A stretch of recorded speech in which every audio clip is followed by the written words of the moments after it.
Hey, what's going on, pals and gals? Matty G coming at you live Saturday night. Oh, it is New Year's Eve. Woohoo! This is the first stream of the year on this channel. Yes, sir. And it's my stream. What do you know? I'm, of course, Matty G coming at you live from Isolation Station 1123. We are not alone tonight. I'm waiting for Nikki to play a sound, but apparently he's not going to, so I will just get him up first. This is the way. Go to Grant first. I don't have the sounds ready. No, you're fucking all right. Well, then we're gonna go to the man that may or may not be real, depending on your philosophy. Mister the Astorian. He looks like a creepy guy. Yeah, you would buy porn out of a back alley. That wasn't annoying. How you going, everyone? Happy New Year. It should be a lot of fun. Talking to shit with Matty G and one half of the Nicky Devon duo. So it should be good. I'm looking forward to going off about something, praising something, swearing, having a couple of drinks, and yeah, generally that. I don't have some sort of cool intro like Matty. I'm not the disaster of defecation or something like that. But yeah, I'm great. How you doing? Come back to me, Matty. You are the one that we buy our illegal pornography and snuff films in the back of the back alley. We don't do that. This is the way. Okay, everybody, I got the soundboard working. I'm rocking my fin vest from the best Star Wars movie that was released in 2019. A very good year, it turns out. And I'm here alone, but I look great, so. And then, of course, we have Mr. Matt Pierre. Matt Pierre! And Grogu. Hi. Hello. Hi. Did not realize the show just started. Kind of hopped in, caught me off guard. But hi. Just got back from Wonder Woman. Okay. There goes all of our audience. Yeah, and there goes our no. How was Wonder Woman on the big screen? It was great. So, I'd assume it would be much better than at home. I got to see it there too. That was all right. I actually got to go to a movie. Hey, there you go. I've been going to movies throughout this whole COVID thing, but I can't talk. I can tell you what they were, but I can't tell you about them. Fast 9 and Boss Baby 2. You saw Fast 9. I saw it several months ago. God damn it! Matt knew about that. Grant knew about it. You were here. I fucking told you about it. Yeah, I saw Fast 9. It wasn't. It wasn't done yet. Vodka. It wasn't even done yet. I mean, Devin's not going to be here. I'm going to mute his mic. whatever. Good. All right, guys. How that guy always talking? I know, right? I don't know. So, why did you see the Australian guy in the Mandalorian documentary? I haven't watched it yet. I need to go back. Oh and my watch God. it. I like to wait. Australian guy. This is a soundbite I need to get. There's an Australian guy in the Mandalorian documentary. I don't know who it is, but he pronounces Grief Karga. He says Grief Karga with the best accent I have ever heard that name be said. Grief Kaga. I butchered it, Karga. but you do. No, it's Karga. That's how it's spelled. Grief Kaga. Grief He Karga. said it in the best way that I need to put it on the soundboard. That is the way that character's name was meant to be said. This is the way. And this It's Karga. episode is sponsored by Taco Bell. That's I your wish. bowel movement is sponsored by Taco Bell. That is very true. Tomorrow morning. Yep. So guys, normally we start off with a whole bunch of shit. News things. Aaron usually does a recording for him. Well, I want to bring up one that I read a couple of weeks ago that just kind of meant something to me. It's a really short article, so I'm just going to kind of read it out. Because if you know Caleb, he's in and if he has a seizure, we're in and out of the hospital quite often. it basically it says you may have thought Nintendo Switch was the ultimate portable console, but you ain't seen nothing yet. Nintendo Starlight Gaming Station, not a new console per se, but a version of the Switch designated for hospitals and healthcare centers, comes equipped with 25 games and can be rolled around to different rooms. The gaming station, which is the latest collaboration between Nintendo and Starlight, was announced last year, so 2019 or 2020, I'm sorry, at the Mary Bridge Children's Hospital located in Tacoma, Washington. The same hospital was the first to receive the console, which comes in 4 designs: Mario, Princess Peach, Yoshi, and Donkey Kong, and was designed specifically to easily disinfect and clean. The 25 games preloaded under the gaming station include Legend of Zelda Breath of the Wind, Super Mario Maker 2, Super Mario Party, Pokemon Let's Go Pikachu, Super Mario Odyssey. Fuck you, Nikki. Stop that. Stardew Valley. That was a good thing. I know, but you could have waited until I was done, you asshole. Stardew Valley, Cuphead, and Minecraft. Basically, they said the gaming delivers happiness to kids stuck in the hospital by providing entertainment and a much-needed distraction from stressful situations. It can provide an emotional support while resulting in reduced anxiety and improved mood. When Caleb was in the hospital last, he was quarantined. Like, he was stuck. He had to stay in his room. He couldn't, because they didn't know what was wrong with him at the time. They didn't know if he could, pass on what he had or could get something. He had just had multiple seizures, and they brought him a Switch and an iPad to his room to give him something to do. And it really helped because we were stuck in that room for 3 days straight, and he couldn't go anywhere. Like, we could come and go, but he was stuck. And something like that just means a lot, because there's kids that, like, when I was standing at the coffee machine, I was talking to a parent. Her kid had been stuck there for 4.5 weeks straight. Couldn't get out, couldn't leave the room, and was stuck and was going stir crazy. And it just means a lot to me that, somebody's actually doing something for these kids. Yeah. I don't know what the normal children's hospital situation is in the States, but we have a couple of big ones here. In Australia, we got one called Westmead, and that has the Starlight Foundation in there, and they had the same thing. My cousin had a brain tumor when he was 10, and when we were there, they had the portable, I say portable, but a giant TV and everything all in one. It had Nintendo 64. First time I ever played. Oh God, what's the one? Dual barrel roll, freaking. It's got the pops. Yeah. First time I ever played that was that, and they've done that, and they do the exact same thing now with Switch, except what they've done now is, because the Switches are so much more cheaper and everything like that, each room has its own one of those preloaded machines. I think it's a great idea, and it's, as Maddie understands, as a father having their kid that's been in the hospital for long periods of time, it doesn't matter if it's 1% relief or help. It means the absolute world, and stuff like that absolutely can get behind. Like, if there's something that we can do as a group to help that, drop a thing in the link or below when this goes, and we'll go from there. But like the Starlight Foundation, I have absolutely nothing but respect and love for. The only thing I've got to say is these kids have gone through enough. Do not put them through having to get through Cuphead. Wow. When I was a kid, when I was like 5 years old, I had a removal of my KRA1 formation. But when like I was in the hospital for like 3 weeks after that, and back then we had Sega.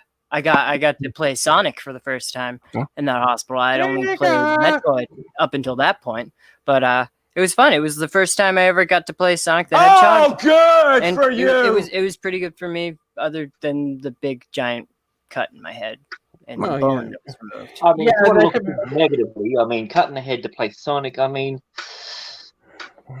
that's better than cutting your head to watch Sonic. It's just coincidence I am wearing a Mario and Luigi that Caleb got me for Christmas. You guys talk where you're gonna move the chairs over so that it's centered. Okay. I mean, it's not like Nikki or Devin says anything. Is that Devon or your latest cardboard cutout? It's moving, so I don't know. It could be AI. I mean, it could be Skynet. Well, that Bud Light commercial had cardboard people moving around. That's true. That's probably what happened. Yeah. So I had my headphones in, so yep, I agree with all those points. That was life changing. It's the best advice I've ever given. Thank you. Right. I mean, Sonic really was life changing. I mean, I've been running. Sonic was actually really good. I mean, Sonic was actually decent. I know. Oh, I meant the game.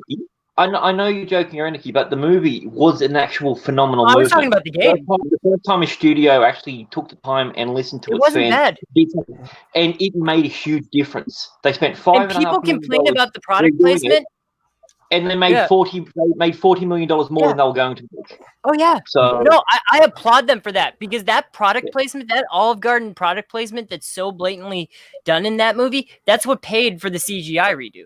Yeah. So I don't give a thanks them shit. for having it. It was That's why actually- Stargirl's so good on CW and DC Universe. They put it on two things because of all the There's stars. nothing wrong with product placement. Trust me, I know. I have Great. friends that work It's a good for thing. Woodstock, the greatest drink on the planet. You should try Woodstock. Go to woodstock.com. I mean, I'd never sell out like that because I can't afford it. And They should put product placement in pornography.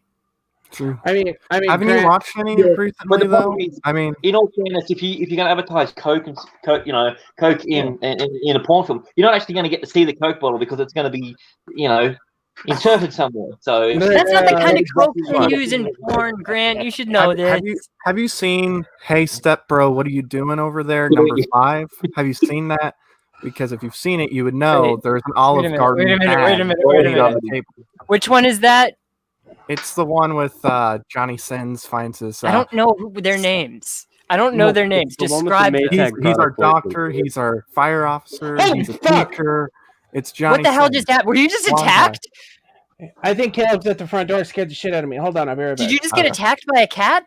No, like I opened the window because I thought I heard something, and I looked out, and Caleb came to the window. He's supposed to be spending the night at one of his friend's house. Scared the fucking shit out of me. Hold on, It looked like there was an animal on you. Wait, don't you live on the second floor? No, I live on the ground floor. Oh, okay. I think we live on the second floor. Jesus, just like I looked out the window, and like he came to the fucking window, scared the living shit out of me. I thought like Wonder Woman. You can turn things invisible. Situation. You hear a knock on the door, but you live on the top floor, and then you see your kid. Hold on. So, Nick, you've never seen Hey, What Are You Doing, Step Bro, number 5. You've never seen that movie. The way you described it, I have not. Has Johnny Sins and Arya I don't know who Banks. that is. So why ask who's in it, dude? You know who's I don't know who the bald guy is. Here's Johnny Sins. I don't watch him. you. That's Johnny Sins. He's creepy. He's our favorite doctor. I would not want him to be my doctor. And here was the girl who played his sister. She Can gets you stuck show in a better doctor, like a woman doctor? He is our doctor. I'm uncomfortable. Johnny Sins. I don't know what he's doing with his hands. I don't want to look at that. He's rubbing it because he's getting ready to help a patient. No, of him, his sister, played by Arya Banks, gets stuck in a dryer, and he goes to help her. And as he's going over, the camera shows, their living room table, and there's an Olive Garden bag there. I like Olive Garden. Can somebody, if you're watching, can you order Olive Garden and have it delivered to us, please? Okay, he's gonna deliver it to you. He'll deliver it. This might be my southern. Fuck you, man! That was awesome. I love jokes at my expense. That was incredible. What is Olive Garden? I know it's a restaurant, but is it like is it like a McDonald's or anything where it has its own type of menu? Like no, it's fine Italian cuisine. Yeah, it's fake Italian food that has unlimited breadsticks. Last time we went to Olive Garden was before we saw Solo. The concept of breadsticks is a weird thing because we don't really have like if we go out to a restaurant, Italian restaurant, we're giving a bit of bread with some olive oil. We don't get like hard breadsticks or anything like that. It's a weird thing. Endless possibles. Oh yeah. You can get fettuccine Alfredo, and you can just do it over and over and over again. I was a fettuccine chubby Alfredo- kid. I was a fettuccine really chubby Alfredo kid. To Italians, it's garbage food. That's what you Yeah, eat when you have it's terrible. diarrhea. But I'm not Guys, Italian. I'm that's not a- Italian. that's I'm a Irish Catholic. I love crappy Italian food. I Nick, live if for crappy you were Irish Italian food. Catholic, you'd be more white. Oh wait, never mind. No, it's terrible Italian food, but we live with it. The breadsticks But are good. it's franchised. Okay, so we have like Chinese takeaway, Chinese restaurants here. Right. Doesn't really represent Chinese cuisine. It's the equivalent of saying American cuisine compared to something like the Hungry. Oh no, you don't call it Hungry Jack's. Hold on. Burger King. Kevin, what did the minorities think of McDonald's. Olive Garden? I'm mostly English and Scottish. Okay. But what does that other part of you think of Olive Garden? Well, I mean, does that mean he wakes up in the morning and he hates himself because he wanted to leave Brexit but didn't? Like, it's being half See, and half. I hate this because with that mask, you can't tell what he's thinking. It's that that's amazing. I forgot about Olive Garden. I forgot about all of it. That was terrifying. Look. Don't do that. That's a horrible look. You shouldn't do that. I thought it was Ron Howard for a second. Ron Howard. Is your daughter Bryce gonna come on? Okay, now it's Fred Durst. Did Hey, it all for the cookie. Don't forget about his son, Johnny Sins Howard. Oh no. Can you stop Yeah. showing that man? He's disturbing. Can you really say I man? He's gonna pop I don't up wanna around do on this. really Who is that? That's God. Johnny Sins. It's our favorite That's doctor. one His man seniority. It looks like he's about to like give a rectal exam. I don't want to look He at is a him. doctor after all. I don't He's a want to look at him. He's a doctor. He does everything. Just about everything. I have never had a doctor do that Well, face before, and I've been to a Yeah, lot of doctors. Like, oh boy, another surgery. Here we go. yeah, I'm not saying what part of the body it is, but he has a part of the body that's called the thermometer, and you can either take it Very the accurate other reading. or the other way. True. He's very Like, happy about I that. couldn't dick in your mouth. Very, very happy with that. Thermometer. I don't Very want to happy. see him. He's a creep. I'm sure he's a great person. He's a It's wonderful just it's a human really creepy picture, and I don't want to open my eyes because he might be there. being. You love him. It's You- like I Wait, said, you'd rather, it's our mother's you'd rather favorite doctor. him be in the room with your eyes closed. I don't think you've seen the whole film to understand that won't make a difference. Adrian Brody or Adam Brody? Close your eyes and open your mouth. We just watched Deadpool 2 last night, and I actually wanted to talk about like what do you guys think is the definitive cut of Deadpool 2? The one that doesn't Script. exist. 'Cause it's not The a one that good doesn't movie. exist? Yeah, because it's not a good I think the movie. best cut is the original. The original cut, because I don't think the second cut, they make some soundtrack choices in it. And it takes the weight away from the movie. Yes, but our theatrical release one was different to the one that you had because I saw it at the theaters, Was. and then I accidentally clicked a wrong link button and acquired it via the internet onto my You're computer. trying to watch that guy. Yeah, I was trying to find out about torrents in River, but this other thing came up and I had no idea how to delete it. That was Completely my different first audio. exposure. Same cut, but completely different audio when it comes to certain songs. Yeah, different, it's horrible. different dialogue as well. It's Okay, Take when- On Me, they take it out. When he breaks his neck and he comes, what does he say? Oh, I don't remember.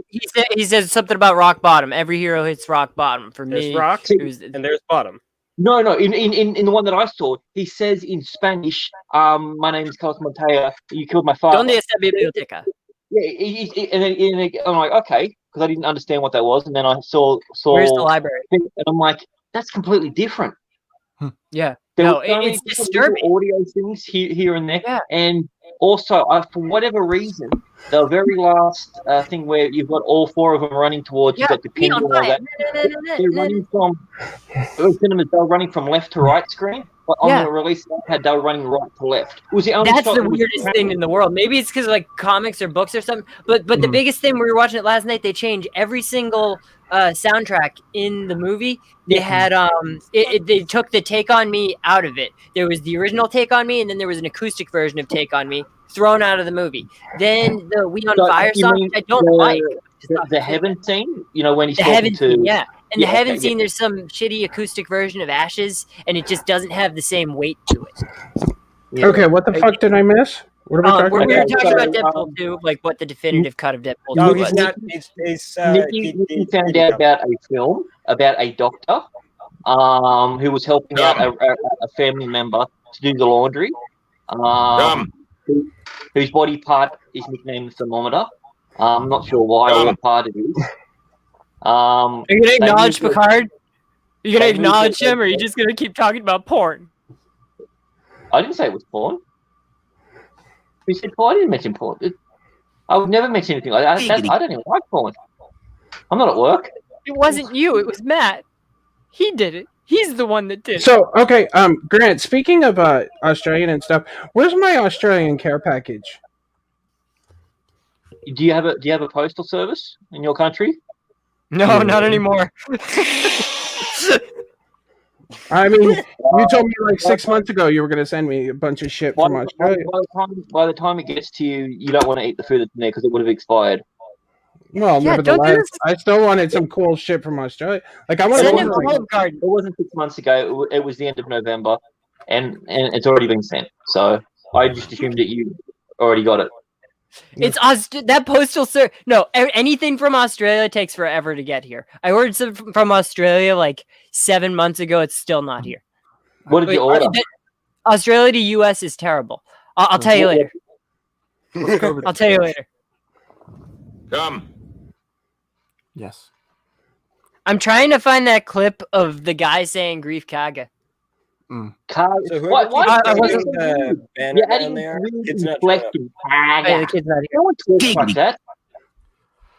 It's like kid's going, not we here? need to relearn America. Let's bomb shit. You know, it's fucking. I didn't read that. I'm sorry.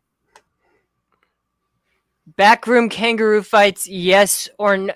Dude, you're not supposed to talk about Kangaroo Fight Club. It's the first rule of Kangaroo Fight Club. You don't talk about Kangaroo Fight Club. Now we're gonna And have to we don't fight do- you. They don't happen in back rooms. They happen on the street. Now we're gonna have to make. I'm still waiting for Grant to like send me a video of like him standing in his front yard and like two kangaroos fighting. We're gonna have to stash things in our prison wallets. Well, okay, it's pissing down at the moment, but I live just down the road from a wildlife facility where they've got a bunch of joey, so baby kangaroos. It's called Wires. They take care of any indigenous animals that have been injured. And because there's a lot of young ones and they make a lot of noise, it attracts the females and the males from the bush area around us. The and they always bush. get them down to, yeah. You're a big fan of the Bush administrations. Anyways, so I Grant, am a big fan of the bush, but that's a bit different. So yeah, I would assume so. Grant, question: is it really common to like come outside and find just two kangaroos, like in the bush area, like the more like the bush area? It's not common, but seeing a kangaroo, yeah, having two of them fight each other in front of your house, yeah, that's rare. It's the same thing as like saying, you're living in bloody California and seeing two coyotes going at it. It happens. They're there, but it's not often. I don't even know if there's coyotes in California. I was just making a reference. No, actually, very good one. No, that hit very well. That comment actually hit very well. Yeah, so it's our wild. It happens, but when it gets videotaped, it just gets put all over online. Anyway, so basically, if it gets caught on film, it gets blasted everywhere, sort of thing. It makes it look like it's common, but it really isn't. Well, the most kangaroos that I see are dead on the side of the road. If I'm going for a trip for, say, down to my parents' place, which is about 300 or 400 kilometers away, so what's that, 250 miles to you guys? Give or take, yeah. Maddie's missing the joke. Probably past about 3, maybe 4. Dozen, I don't know, maybe 100 altogether. Maybe dead kangaroos. It depends. If they're on a highway, it'll there'll be a lot. You have highways. How tall are they? Like I've never really are they really tall? Like in the videos you see online, they look fucking. There's different sorts. Like if you ever come across a red kangaroo, they're essentially the desert ones. They're about 8 or 9 foot tall. So and the 6 foot. 7 foot. It's not uncommon. It's quite normal. Now, okay. Now, because they naturally are in a knelt down position, versus when they stand upright or they're flexing at a fence. You know. okay. Next question. What does Devin Vegemite thought that go was on? funny. What does Vegemite go on? Say that again. What does Vegemite. What do you eat Vegemite on? toast? You know, a just a bit, tiny bit. a bit of butter, thinly sliced on it. It's absolutely delicious. Okay. You ever put it on mac and cheese? People look at it like it's freaking Nutella or something, and they take spoon. No. Like no one ever eats it that way. No. Having more than a pinky's worth on an entire slice of bread is strong. I like my Vegemite quite strong, but I know that if I have it strong, I need to have something else with it. So I either put a lot of butter or something else. You ever put a little in mac and cheese? No, I mean I have Vegemite with cheese on sandwiches. Yeah. That's a common cheese and Vegemite is a good pairing. I had it once, and I like that. That was just what I thought of it. Like I had like a little thing on my finger. I'm like, I feel like this would be good on like mac and cheese or like mashed potatoes, something that you need like a lot of salt on. Well, anything that involves cheese, if you put Vegemite to it, it's the opposite contrast. It doesn't have any of the fat. It doesn't have We have Australian soy sauce. It's not exactly something that's a thing that we use in a lot of stuff. It's generally just on a bit of toast. But yeah, anything with cheese in it, if you like the flavor of those combinations, it works. Just whatever you think you should put on there, quarter that amount. Maddie, something just happened to me that I need to share with you. I'm So sorry. when Matt was pulling up those pictures of that man that I'm not going to talk about, Johnny Sins. it said in the chat, don't forget to like and sub, guys. And I thought it said something about him liking sub guys. And I just completely took that out of context. And I'm like, I was looking away from the chat because I didn't want to see it. And then I'm like, I read that wrong before. Yeah, apparently. Did it make you think of Johnny Sins? No, I don't ever want to see him again. The lesson is he will be a part of that. Guys. So, Who died? What? Wait, what? Who? He said something dies? Guys. No, I said make sure that you like some guys. That's Oh, no, our I don't message. So what's new? What did you guys do over the last couple of days? I got a bitch invest. Started a new decade. You know. Oh, good for you. It was. I mean, I did it before you guys. You are just slow. I don't get it. I mean, never okay. catch up. Grant, is the future any better than it was? No. So far, from what I've known, every TV show that I've watched has been absolutely terrible. Doctor Who was terrible. I caught up on. Fuck off! Discovery was amazing. I actually liked Revolution of the Daleks. Fuck you. You want to know who else likes that, Matt? This is a serious question because I've genuinely forgotten. What did Jack do on that episode apart from essentially be a TARDIS? He's John Berryman. He doesn't have to do a damn thing. I mean, he genuinely kidnapped the doctor. forgot that Like he was straight up. ended. I went, oh shit, Jack was in that. Credits, Jack. He didn't John do a whole Berryman. lot. That's for Done. All he needed to do. That. I mean, he got the doctor out of jail. That's pretty much it. And then they set up the bombs. John Berryman. Yeah. Hey, All you who need else to do. is named John? It was, I mean, for something that was called Revolution, there was no revolution. There was That was on accident. God almighty. Sure it was. God I had my almighty, man. finger. Why? Look, if I want to He's do like- it on purpose, I would do it like So- this. So honestly, that's like as good as the sound bites right there. The picture bites, that has it's its coming back. visceral You effects. can't get rid of That- him. Well, 'Cause you actually, could- I have it on my phone. no, and on my he computer. does. He does bite her in that as well. So that's true. It is a picture bite because he does bite her. Maddie's checked out. He's taking his headphones off. He doesn't want to hear it. No, Caleb just walked in the room. Hold on. No, give me I a know. minute. I was, Whoever but tried yeah. to delete that, it's back. So you It will hated always Star be Trek there. this week.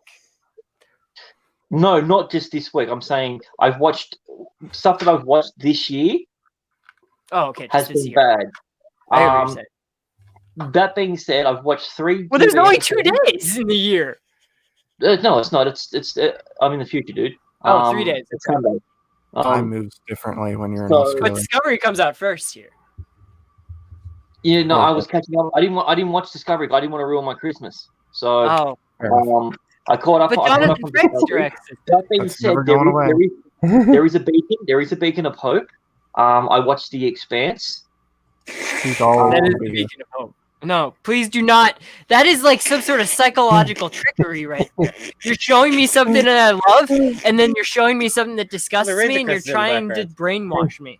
Really, Nikki? Why does seeing a picture of Mando disgust you? I love man. The guy rubbing his hands together, looking like he wants to do something to me. I don't want to Oh. look at that. I mean, in all fairness, they both held dark sabers in their hands. So what's the difference? Speaking of dark sabers. Photograph. Oh god! Oh god, Maddie! That one. Whenever you need me to laugh, show that one. That is serious. Why aren't they making a Nickelback Something tell me. biopic with Nick Cage? Look at this photograph. Oh, I love how she that's how wait. everyone makes it up. Did you say I I pornograph? never misplayed a chord. Not once. Not one time. Come. And they say that a hero can save us. Hey, I actually like that song. It's a good song. I like that song, and it I actually. I'm That so song is not a high. Nickelback song. I can That's a Kroger song. That's completely different. You cannot lump that in with saying, "Well, no, Nickelback's good because of this song." That's No, not a it's Nickelback not. song. Nickelback is not good. Nobody ever It's not a Nickelback song. That's Picard listening to Nickelback. He hates Nickelback it. has some good songs. I mean, they don't have some bad ones, but they don't have some good ones. Yeah, they but do. don't have- Yeah, but they have a lot of- songs. There's some bangers. Nickelback. There was like 2 years where we enjoyed Nickelback as a society. And, Yeah, and we it's look back at that. It's like, why did we buy that CD for our I thought- dads? I thought Why? he was saying a nipple back for a minute. I love nipples on backs. I mean, it's a weird fetish, but if you can get it, I thought Nickelback was a refund. take that hat Yeah. off. You turn into some asshole. What the fuck was No, that? Devin, I just you can't keep believe that Devin's hat on. You keep that talking. hat on forever. You do not remove that. Glue it to your head. I like this new Devin. Keep going. I know he's Yeah, actually it's there. talking. I know. Oh. People watching this for that hit the like button because Devin's talking. He's had more. He's had more. He's had more. They audio were wearing than the same Mando this week jacket. in Mandalorian. So I'm gonna update my back of my room or whatever. I'm getting a cardboard cutout to kind of sit back there. Yeah, me no when. Fennec Yeah. Shan. It's gonna be We're Johnny both doing Sins. it. See? It's gonna be a good him. idea. It's No. gonna be Johnny Sins. He's gonna be standing in the background, All right. rubbing his You know hands. what? Just for that, I'm buying the Fennec Shan. You're getting Okay. Fennec Shan on this show next week because That's you fine. did that. That's fine. And then you're Yep. getting Johnny Sins on the show next week. I should no, Yikes. I'm not. Well, Fennec well, Shan will kill him. And next week I'm gonna watch from my TV and the inside of my eyelids. Are you gonna watch No. what's it called? What do you do in Step Bro number 5 with the Olive Garden Okay. product What's placement? his name? Because I actually want to see if there is a cardboard Johnny cutout of him. Sins. Johnny I, Sins. I really don't doubt it. I don't doubt I'd it be either. surprised if there It's the was. Yeah, me internet. too. Johnny? There is, but it's a little bit sticky on the back end Yeah. for some weird reason. From me. Zero results Anyway. found. We have Johnny Carson. We have What? Johnny Depp. Well, I mean, We it's have the Johnny same thing. Halliday. Like, We no, have Johnny Knoxville. Here's Steve, what the I best can part do. about the Johnny Depp cardboard cutout is you can beat the shit out of it and never get in trouble for it. So Nikki, I'm It's gonna only show you something. $25. So Oh, that one's 69. It's cheaper than the Fennec Shan one. you guys know Cameo, right? Yes. So I'm Yeah. gonna be doing a cameo for Nikki of Johnny Sins. No, please there don't is- do this it. is what he looks like. No, Johnny. no. He played a doctor too. doctor, lawyer, teacher, plumber. Oh, not that is kind of Johnny doctor. Sins. So, I will. all right, Matt, if you're going to do it, you need to get him to sing the song Mickey, but change it to Nikki. Oh, Nikki, you're so fine. You're so fine. I blow my load. Oh, Nikki. That's what it has to do. I want a ribbon for that at summer camp. I will absolutely get a cameo. Wow. Okay, wait a minute. Nobody else just caught. Wow. Oh, I heard it. Oh Yeah, my $100. God. Wow. Jesus. I'm gonna get Johnny Sins to roast all of us. Okay, so you misunderstood. I want a ribbon for doing that song at summer camp. And Johnny Nikki, Sins. you are making it worse on yourself there, buddy. Oh no, I am. I was a very, very. I was a horrible child. Like I was the worst. I don't understand the concept of summer camp either. It's not a big thing. Summer It's not a camp thing is that this everybody- thing where parents don't want to spend time with their kids during the summer vacation, so they send them to be bullied by kids that are a year older than them, or a year younger. I mean, but for us, that's Christmas. It's like, Christmas. summer I mean, let's send our kids away for Christmas. Hey, for some people, that's their anniversary. Anniversary of what? I hit the wrong soundbite for that one. That was supposed to be a Actually, using that one, do you think that the sound that Palpatine made when he was doing the nasty with Rey's grandmother, was it that, or did he just turn around and just go, do it? Okay, I'm glad that you brought that up because that was not a consensual situation. Sheev Palpatine was a horrible man. He was a murderer. He was a Sith Lord. So don't give me this clone stuff. I want to know what actually happened with that. I want to know who was Rey's grandmother and who was this victim, because you know she was a victim. That was not consensual. Nikki, you need to go to pornhub.com/ and search Palpatine Rey's grandma. Oh, no, I miss you, Aaron. That'll get your answer right there. It's not verified anymore that it can. You have to search for Sheeb Shaft. That's what you have to look for. So, So, fun fact, Nikki. Speaking of that, I actually got a a cut scene of Rise of Skywalker with Palpatine Don't you and dare. Rey's grandmother. Don't you fucking It's- dare. all right, play it. What? You think I'm gonna pull Don't up Johnny you Sins or something? You think? No. No. So And to answer your I wanna question, make sure. I love all the noises that Sheev Palpatine makes.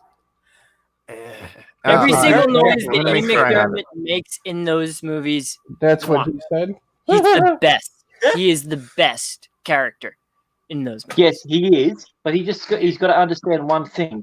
If I'm shooting lightning from my hands and I'm feeling the lightning, I should stop shooting lightning. That would probably So here's be the a thing, though. threat. If you're shooting lightning from your hands, some people really, really, really like that. Okay. So I can't show the video on the stream because we'll get taken down by Disney because they do not want the footage to be seen by people. But I will play Oh, look. part of it. I will play part audio.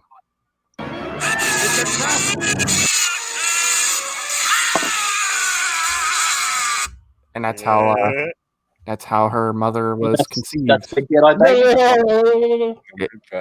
I love that. Unlimited power. That's a great scene. Unlimited. And then he, as the kids say, came and Rey's mother was then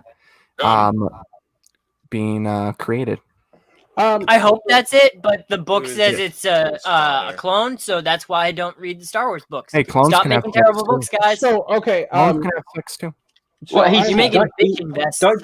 Don't buy any extended universe stuff because the original writers are not being paid by Disney. Oh no, it's not even the extended universe, but like No, I'm it's saying the any, new. do not buy any of the No. books because any of the It's stuff that horrible. had already existed, they get It's zero horrible. royalties now. Disney. It's not even canon. The new canon isn't even canon because they're going to change it. Well, I mean, here's the thing. Everyone's saying that the Mandalorian has now erased the No, Disney Star Wars. It's going straight towards it. No, it's going straight literally going to towards come down and that's to two another thing. things. Cobb They're Vanth. going to take Grogu and they're going to turn Grogu into Rey. Yes, he's going No, to no, Rey. They're going to turn You have Grogu. to like So Rey. I actually have a really good Grogu theory that I want to share. If you'll give me a minute, All right, go. just a minute. So they No. all viewed Anakin as the chosen one because he was immaculately conceived. What if and there's in comic books and stuff, it wasn't exactly immaculate conception, it was a dark side conception where it was like, do it. And it was like a force impregnate thing. Now, here's what I think happened with Grogu. The reason Grogu was hidden in the Jedi Temple was because he was the actual chosen one, an immaculate conception by none other than Yaddle, who is mysteriously gone in episodes 2 and 3. It's because she died, So- boy. Yeah. So Yaddle's if that dead, happens, dude. I'm okay with that. But I still love the sequel trilogy. I'm loving everything Star Wars is giving us. Just give me more. I just want more. For the It's most like that part, I Britney do. Sorry, Spears you song. cut out that. You said you loved it. You love Disney Star Wars. I want more Star Wars. I want more Star Trek. I want all. No. of it. You said you liked the Disney Star Wars. I love it. I Solo's love the only one I don't most love. of it, outside of Solo Episode is the 9. only one I'm not in love with. See, I don't like actually Resistance. really I like hate Solo. Resistance. Okay, I actually really like okay. Solo. There's I've never two met I anyone don't. like you before. That name where he I've said never met anyone that Solo. says they actually Solo.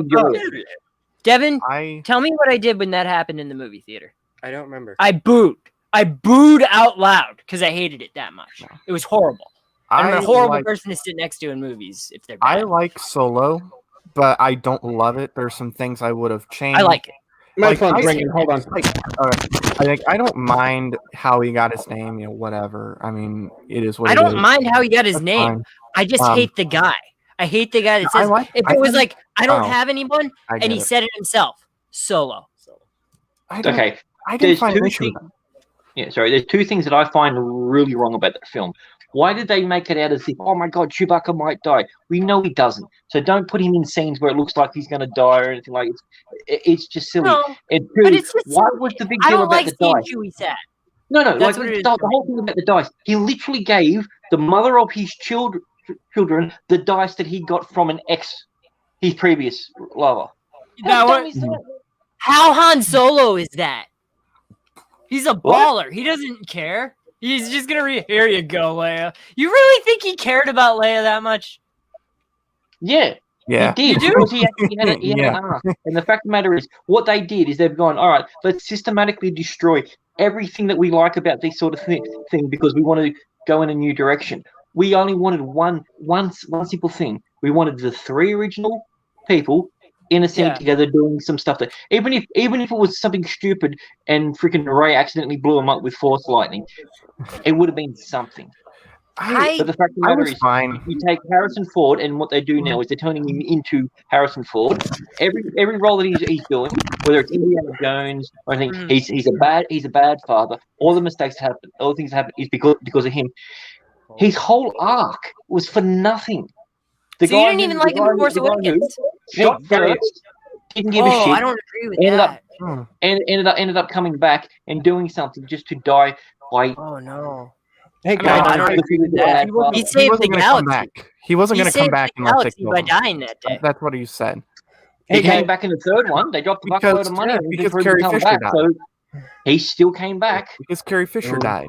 Like I- he said he would come back and do that one scene. Yeah, Maddie's saying Carrie time out. Yeah, time out real quick.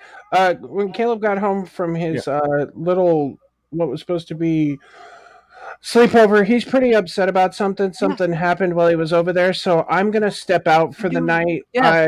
I'm sorry. I'll do it. It's okay. You guys just, I'm sorry. So, No, you're right. You take care of your family, buddy. Do what you gotta do. all right, guys. Just wrap up when you're ready, Matt. You've got the login and shit. You know how to do it. Sorry about that. Aaron's loaded some topics if you guys want to discuss it. If not, worry about it. I'm gonna sign off real quick. You guys can follow me here, Suplex City, Tell them to or feel my better. new channel. Or our new channel, Warrior Clan. Shout out to Frank Newberry for making that. Don't forget everybody. Don't forget to like, comment, subscribe. I will talk to everybody when I figure out what's going on. Yeah, Maddie. Cool. Thanks. So now back to Maddie, the hope Solo. everything's good there. So Um, Harrison Ford didn't want to come back originally. Yeah. He agreed because he wanted to die in Episode 5. That's why he mailed in his performance in Return of the Jedi. But JJ, was like, okay, fine, we'll kill you off if you'll come Okay. back.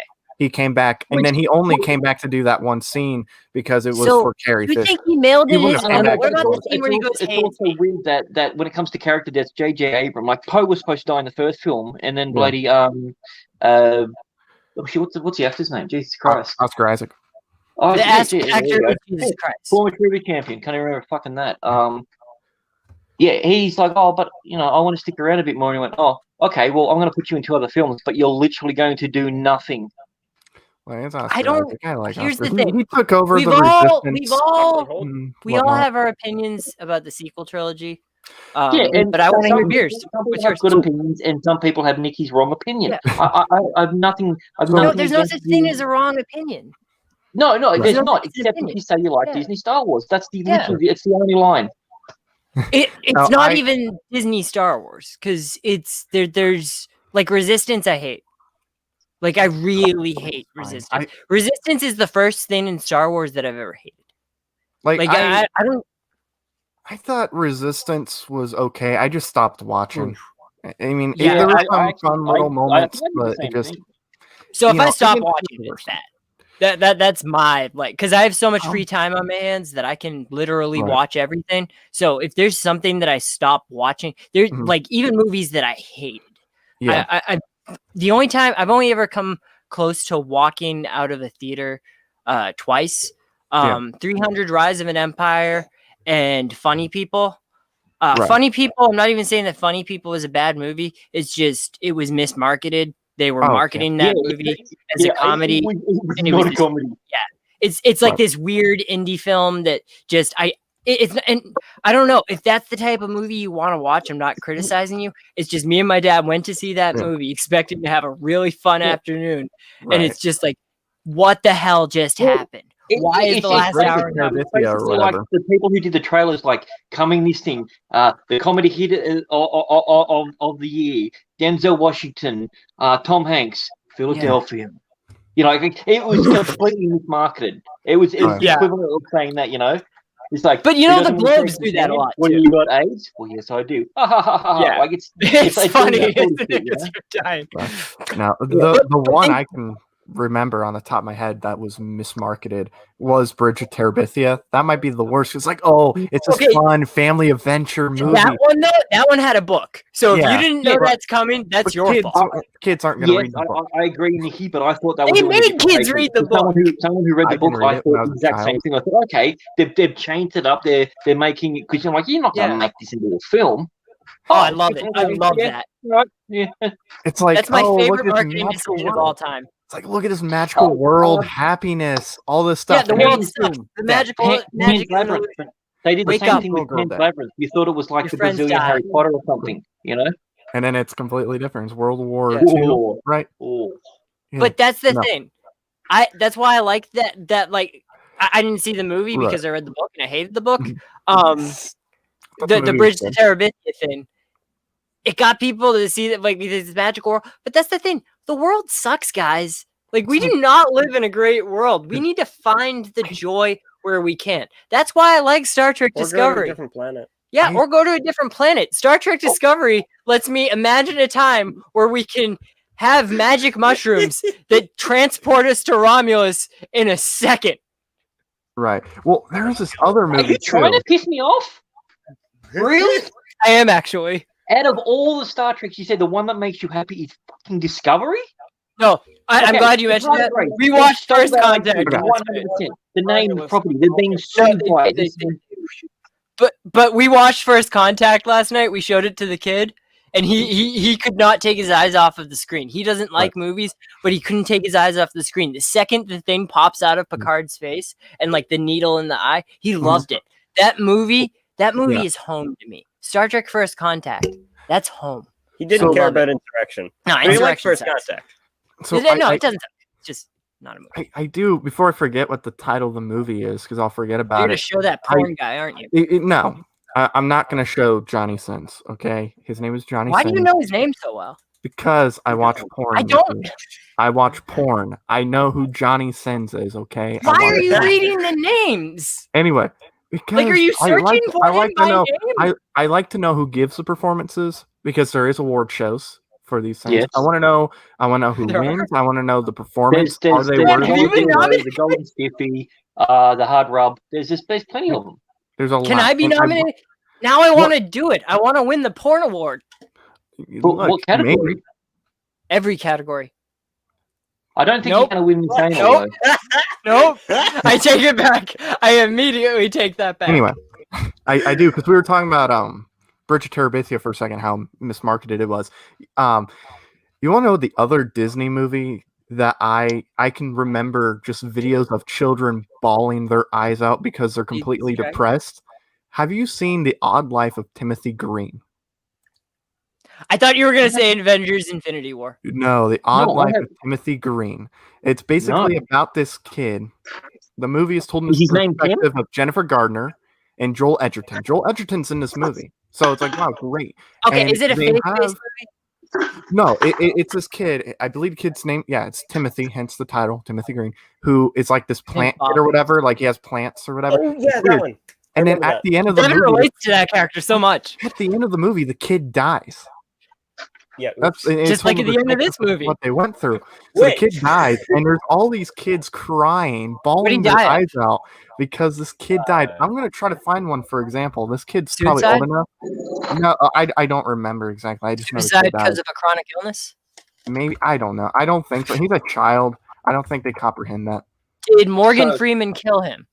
No, he Speaking did of, not. speaking of films that we like when children die at the end, have you seen The Boy in the Striped Pajamas? If a children dies in the movie, I don't watch it. So Like, that's you- why I stay away from movies with watch kids Timothy in it Green. in general, because I don't want to see kids So- die. Here's But an how do you know? example. Do you Google? Do you? It's like, oh, No, I want no, to go I see don't. the new That's, Wonder that's Woman what it movie. is. Does a I just stay child away from die in movies this with film? kids. So That's what How it do you is. I know? stay away from movies with kids. here's an example.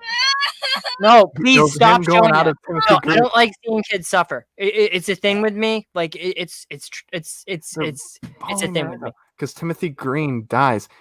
He is Yeah. a plant. Yeah, okay. That's what I thought. Plant.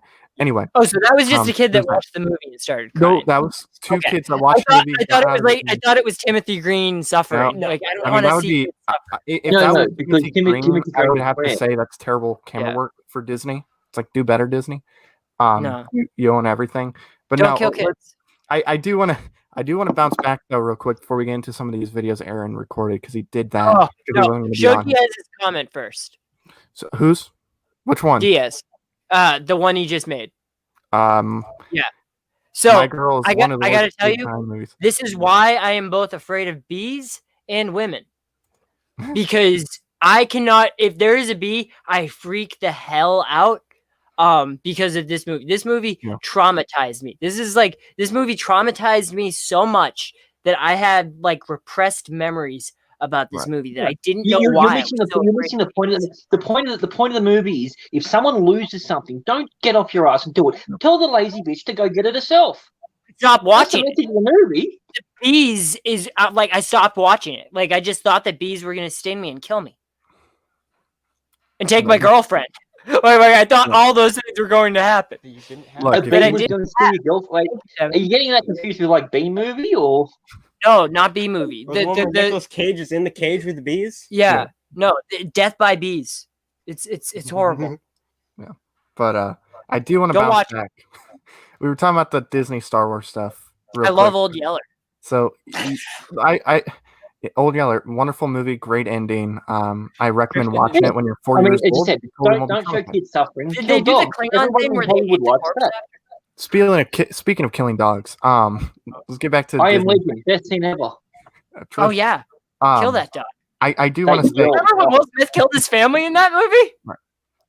true. No, but Nikki, you said you didn't like Resistance. You hated it.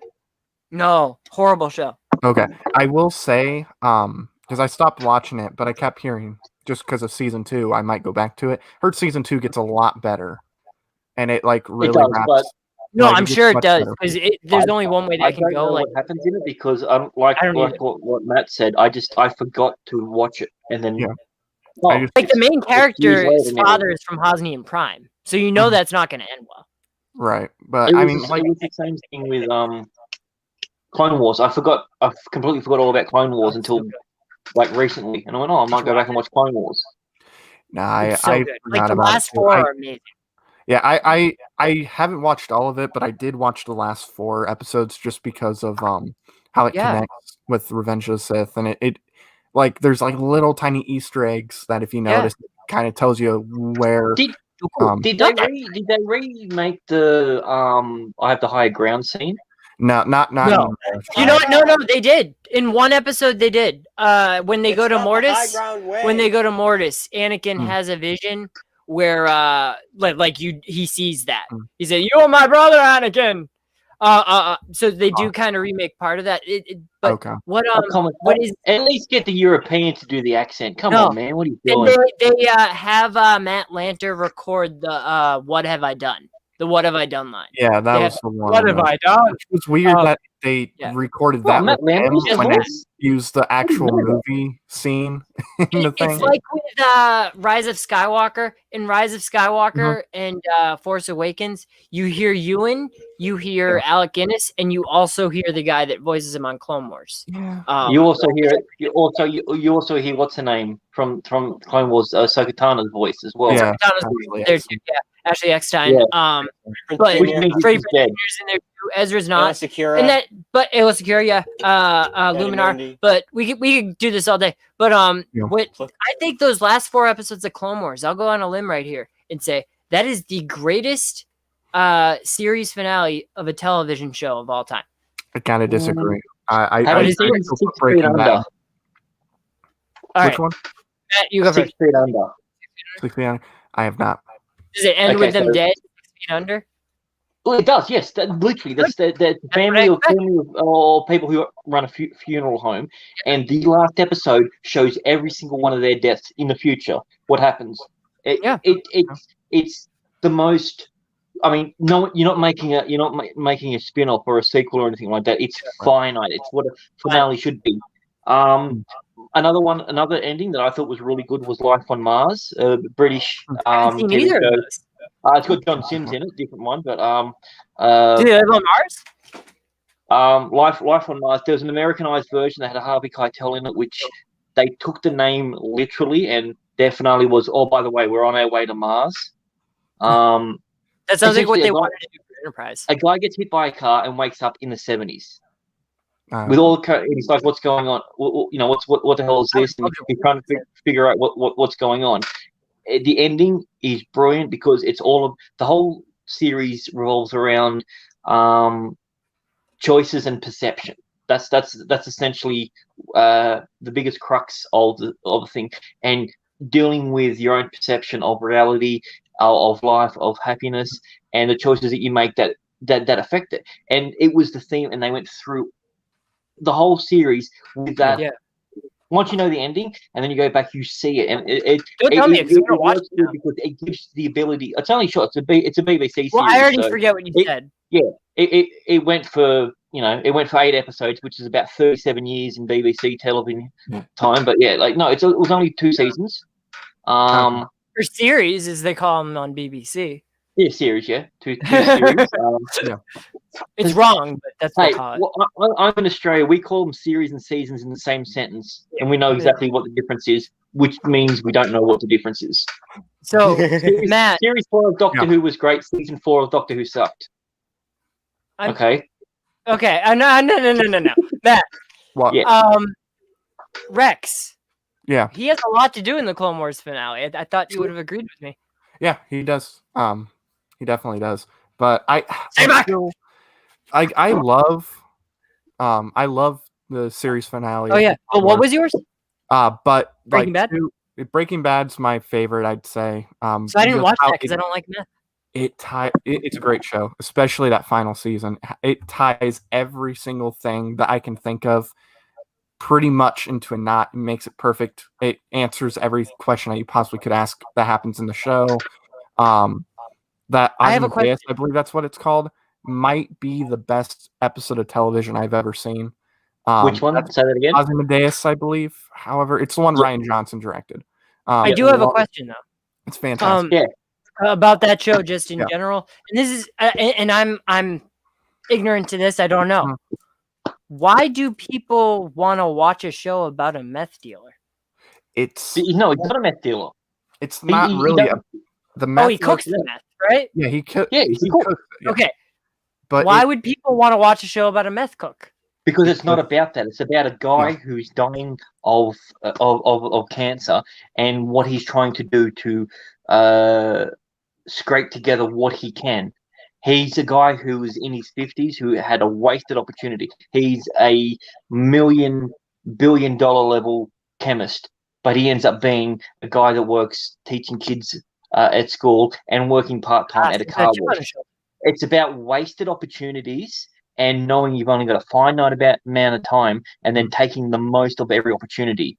And it shows two things really important about it. When your back's against the wall, you're willing to do anything and you can justify it in your head no matter what it is. And two, that if you truly believe you're doing something for your family, then there's nothing that you do that would ever be wrong. You So can that's his justify it moral with yourself. compass. Is his family. It's a show about a guy, and it's a show about another guy. And the fact of the matter is that we don't know where the two people merge into the one. There's the guy called Walter White, who is the main character, and then there's the persona of Heisenberg. Yeah. And people go, no, this is the episode. It was episode 4 when he threw the thing on the ground. That's when he didn't become Heisenberg then. He didn't become, and that's the whole point. Like what I say about Darth Vader when people mention him as Anakin. It's exactly it's the same sort of thing. Why do you want to see something about a guy who's essentially space Hitler? Yeah. Why do you want to see that? You hate space Hitler tonight. Yeah.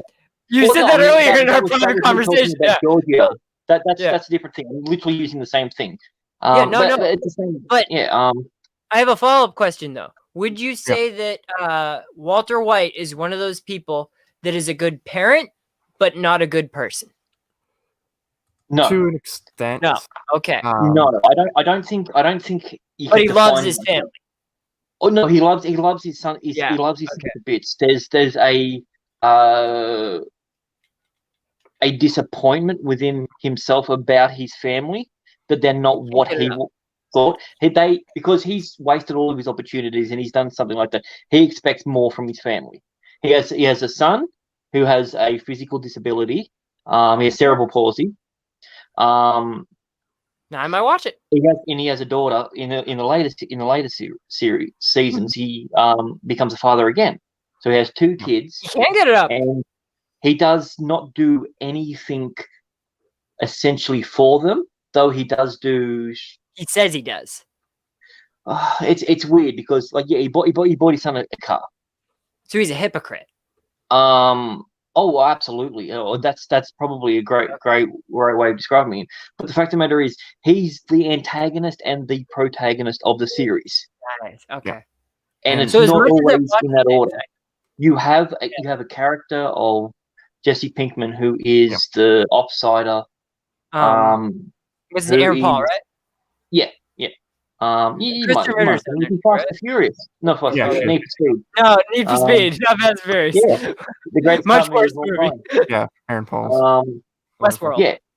Shit. Also, the funny thing about it is people don't know that about him. His very first television appearance was on The Price is Right.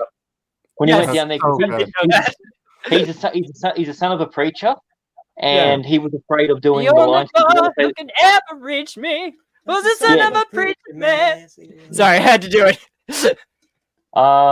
Side note, that was not too bad, Nikki. Well done. Yeah, amazing. And too, he was afraid of saying the B word, and he used to say, "Can I just say the B word? Do I have to actually say it?" Literally, the thing that he's known for is calling people bitch. Yeah, I did. Yeah. I don't watch the show and that. If you've never watched Breaking Bad, it's hard to describe what it is that makes it good, because the fact of the matter is, the first season is 6 episodes, maybe 7, and the first episode literally has a scene that goes for 12 minutes of people eating and not really saying all that much. I hate eating. Eating and. No, I've watched Better Call Saul. Better Call Saul for me. I love Bob. If I'm gonna be as biased as I possibly can be, Better Call Saul is the best TV show that's ever happened. Really? Because I stopped watching it. I stopped watching it after season 2. It's a long drag out of the series, but I've watched it 3 times. I was bored after the first 2 seasons. That's why I stopped watching it. I just kind of got bored. I liked the characters. I just forgot about. Oh, you haven't watched season 3? You literally season 3 is Maybe I'll do that phenomenal. this week. But like Yeah. with like somebody like Aaron Paul and the bitch thing, like imagine like Carl Urban saying that about the boys with the C word. Like, do I have to say the C word? Like, because he says it I'm scared of saying the C word on air because Americans are so offended by it, and I don't know why. Because everybody else in the world just says it. Like Daisy Ridley said that's what she says on set during the Praetorian Guard fight. Like where she goes, yeah! She said on set, I actually yelled a word that Americans are extremely offended by. Does she? Yeah, I could just imagine her on set, like that's what it in is. the throne room thing. She goes, "Oh, jeez, you bloody cunt! What are you doing there?" Yeah, and then Ryan Johnson told him to do that, to like swear at the Praetorian Guard, just to get angry at them, right? Because like it's a moment where like the light and the dark are coming. Andrew Lincoln in the first season of The Walking Dead, he came around the corner and he wasn't expecting the guy in the walking makeup there. And they actually had to show. You can actually see it in the first season. He actually turns around and goes, "Oh fuck that cunt!" Like he just backs.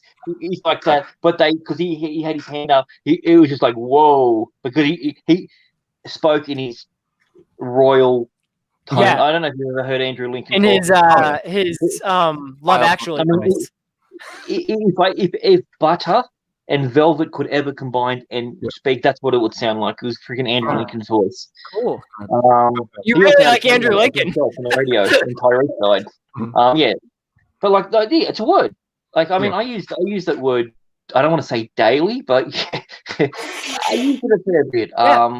It's okay. Someone said the other day, about Sean Sandberg, and I said, "Oh, he's a mad cunt. I love him. Best bloke I've ever met."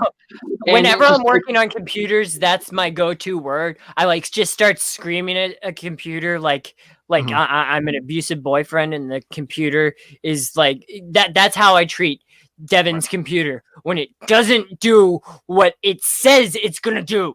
Right. We don't usually use it as a pejorative. That's the weird thing. It's like,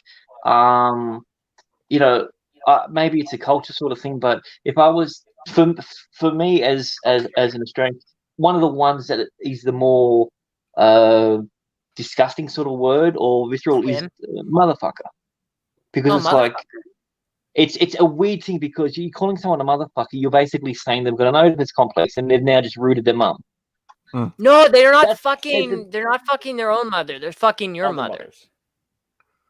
That's the whole entire thing of motherfucker. Like you're a motherfucker. You don't have any values. You just fucked my mother. Everyone fucks someone's mother. That's dumb. That doesn't make any sense. I've never fucked anyone's mother.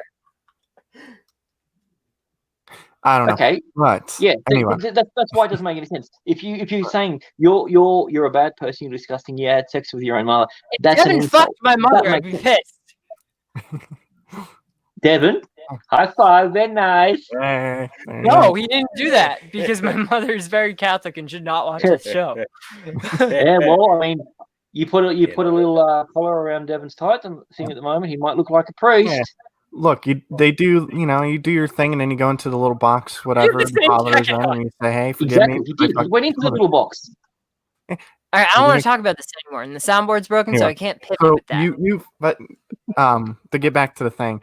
Sorry. With Breaking Bad, that was the first time as far as I can remember, seeing Giancarlo Esposito, and he's incredible in that. Like, if you think he's good in Mandalorian, he's so much. He's so good. Like he's might be wasting the Mandalorian. I know. I think he's coming back. I think he'll be back. Absolutely. I don't think you let a guy, unless you kill him off, you don't let somebody like him go when they can play. You needed him alive for questioning. Yeah, the New Republic has plans for him, so I think maybe the next time we see him is on Rangers.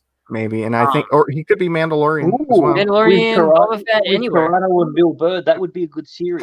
Having him, because they've already set up the antagonists for each different thing. We've got Thrawn, for one. We've got bloody series. Yeah, but I think either Thrawn or Giancarlo, they could. I think we need a big bad for all of them. Right. Like, because it seems like they're gonna have like less of a CW verse and more of a Defenders type thing, but more in a No, movie, no, like a No, generation. they've already said, and this is Crazy. discussed in his own word. We're going to cumulate whatever it is. We're going to bring it all together with a movie episode event. Crossover.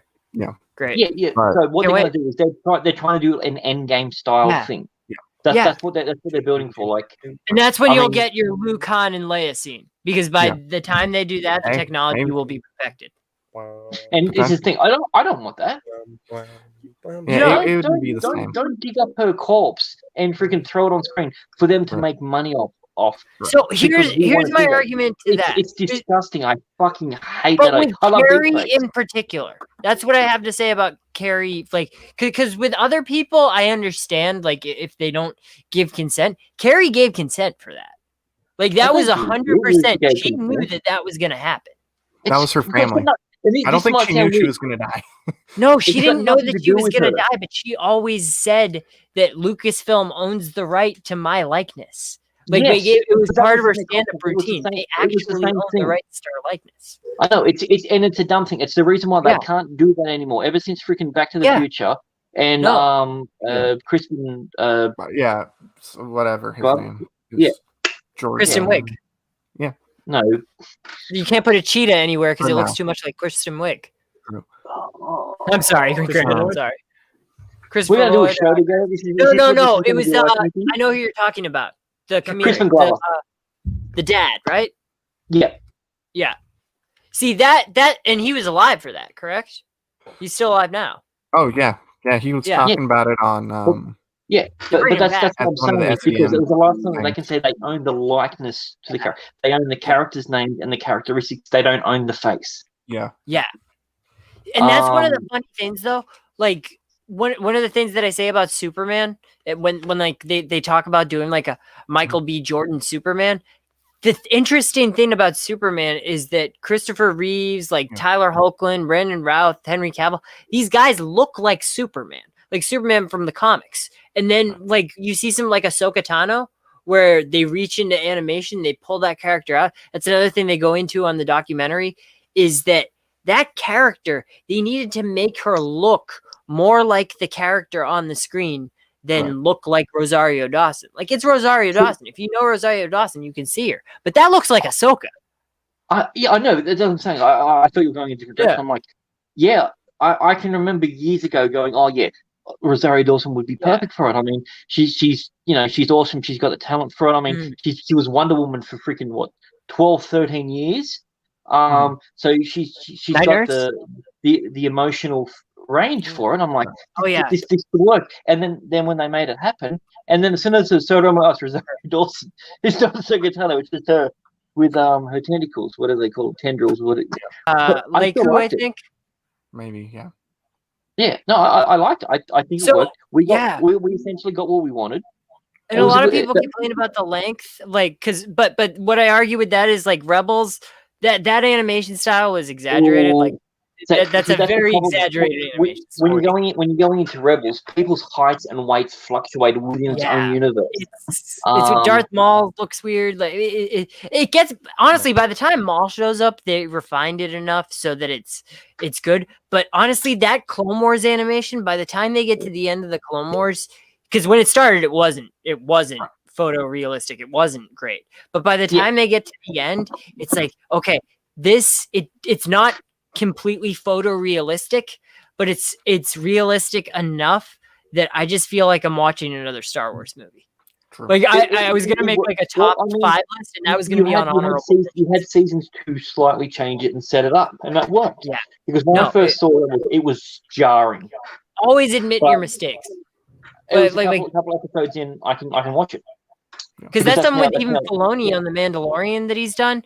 Last season, this was kind of like a unanimous thing that the second Dave Filoni directed episode last season was the worst chapter of The Mandalorian, the one on Tatooine. He comes back this year, directs that Ahsoka episode. You're seeing like these nuanced things, like these subtle things in this episode where he understands lighting more now. He learned how to direct in the last year, like between that episode. He knew how to talk to fans. That's the only thing that I dislike about Filoni. Filoni does the Filoniverse essentially is what we're calling the new Star Wars sort of thing, maybe. because it's essentially what it is. He loves wolves. I don't like the fact that he has this big disdain for the fans. That's the only thing about Filoni that just it puts me off completely. The fact of the matter is, every time something comes up, he's got some straw man argument about why people hate this and everything and that.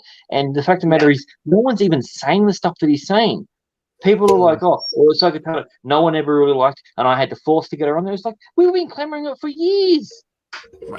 I think that he's more talking about specifically TNT Cartoon Network, the networks that aired No, he wasn't talking the about show that. before that, maybe. He mentioned the movement, Fans. the fandom menace, the fans, and it basically saying that they're all a bunch of right-wing Nazis and everything like that, which is it's stupid. People wanted something not nice, and this is the fact of the matter is, the last episode of The Mandalorian gave us a small snippet of what we want, and the fact of the matter is, no one's talking about the episode was fucking terrible. Oh no, I loved it. I thought it was incredible. You're a smart bloke, Nicky. You know that wasn't a good episode. It just had a good payoff. No, I love it. I love the Ahsoka episode. No, or the last one. Oh no, I love it. I don't love the Luke thing. Like the Luke thing, I'm a little iffy on, but the rest of the episode, I love it. Spoilers. Yeah, I thought actually the Luke thing was cool. I you know, to bring him in there, it's like cool. Here, golf with Luke, and hope that freaking Kylo doesn't murder you. It was fast. Like it was too for me. I was just weirded out by the fact that, and Devin said spoilers. But well, I mean, it also didn't make sense. They're going to jettison all these guys who they've got trapped in a thing that can fly back into another area. They don't require oxygen. These are the best of the best. The thing with these dark troopers, they've gone through three different iterations where originally they were. I will give it credit for doing the one thing without a pandering thing. The all girls scene where the all girls were in there and they were kicking ass. Actually, they didn't make a big point about it. Yes. It was better than what happened in Endgame. It was better than what happened at the end of The Boys. It was the best version of it. No, and it was only after the fact when I think about that episode. Yeah, just felt natural. I didn't need someone to go, oh, girls really do. It took me until the end of the scene to realize it. Yeah, and that's the best part about it. Like when Ming-Na Wen like does no, I did it like when Ming-Na Wen like flips. Yeah, exactly. The three things about this season that I've enjoyed the most have essentially been the three female guests that have been on there. Yeah. Cara Dune is one of my all-time favorite characters now. And I don't care about her political views. Cara Dune is amazing. Like the character is amazing. We can get that out of the way. Yeah. That whole New York article was all lies. No. Seeing her there, getting bloody Sackhoff in there as bloody Bo-Katan. Perfect. Okay, I'm like, Jesus Christ, you even sound like her. Oh, she is her. That's why. Yeah. Even Bryce Dallas Howard knew that, man. Yeah, I didn't know that. Yeah, I mean, Bryce Dallas Howard, she goes from directing one of the worst episodes to one of my favorites. See, that's another part I disagree, because that one was like such a standalone. The way I looked at that episode was a tryout. Like it's an episode that if you watch it, a new character is introduced, but not much happens. I like it as a standalone story, but I see what you're saying. Which Bryce Dallas Howard one are we talking about? In season 1? Sanctuary, season 1, chapter 4. Yeah, okay, yeah. So when they're on the thing and the Tom. Yeah, I understand why you hate that. Yeah, no, I because I felt we lost momentum with the story. Yeah. But no, like what I'm saying is you've got three kick-ass women that have come in. You got Ahsoka Tano, you got Bo-Katan, and you got Cara Dune. And I'm like, this is awesome. And then I got to remember, oh shit, this is a show called The Mandalorian. Yeah. He's not even in it. Well, the show is always about the man. Like they managed to keep the growing plot line about the Mandalorian and the child. That last episode, I agree. That like fight sequence, the intention of that was to be distracting. Maximum initiative is what Bo-Katan. They blew their load an episode beforehand. They did not need him to take off the mask in the Bill Burr episode. Right. By the way, Bill Burr, that's not like that. I could watch him all day. I think his character. I don't know why they left him on a planet full of natives. And then there's it didn't make any sense. That's the most disturbing part of that episode, though. They're killing the good guys. Like when those people are coming to destroy the Rhydonium, they're not coming to steal the Rhydonium from the Empire. They're coming to destroy it so that they don't use it to hurt people. Those are the good guys they're killing. Yes, yes. But you're also missing the main point. Bill Burr's biggest thing, and the reason why he fought in that episode was because he was tired of seeing his stormtroop brethren get destroyed, and then he blows up the base. Those guys are just—it's the Kevin Smith argument in not Mallrats, Clerks, where they're saying there were good people on the Death Star that they just murdered. Yeah. They murder people, and Moff Gideon even says it: the murderous savages that they are.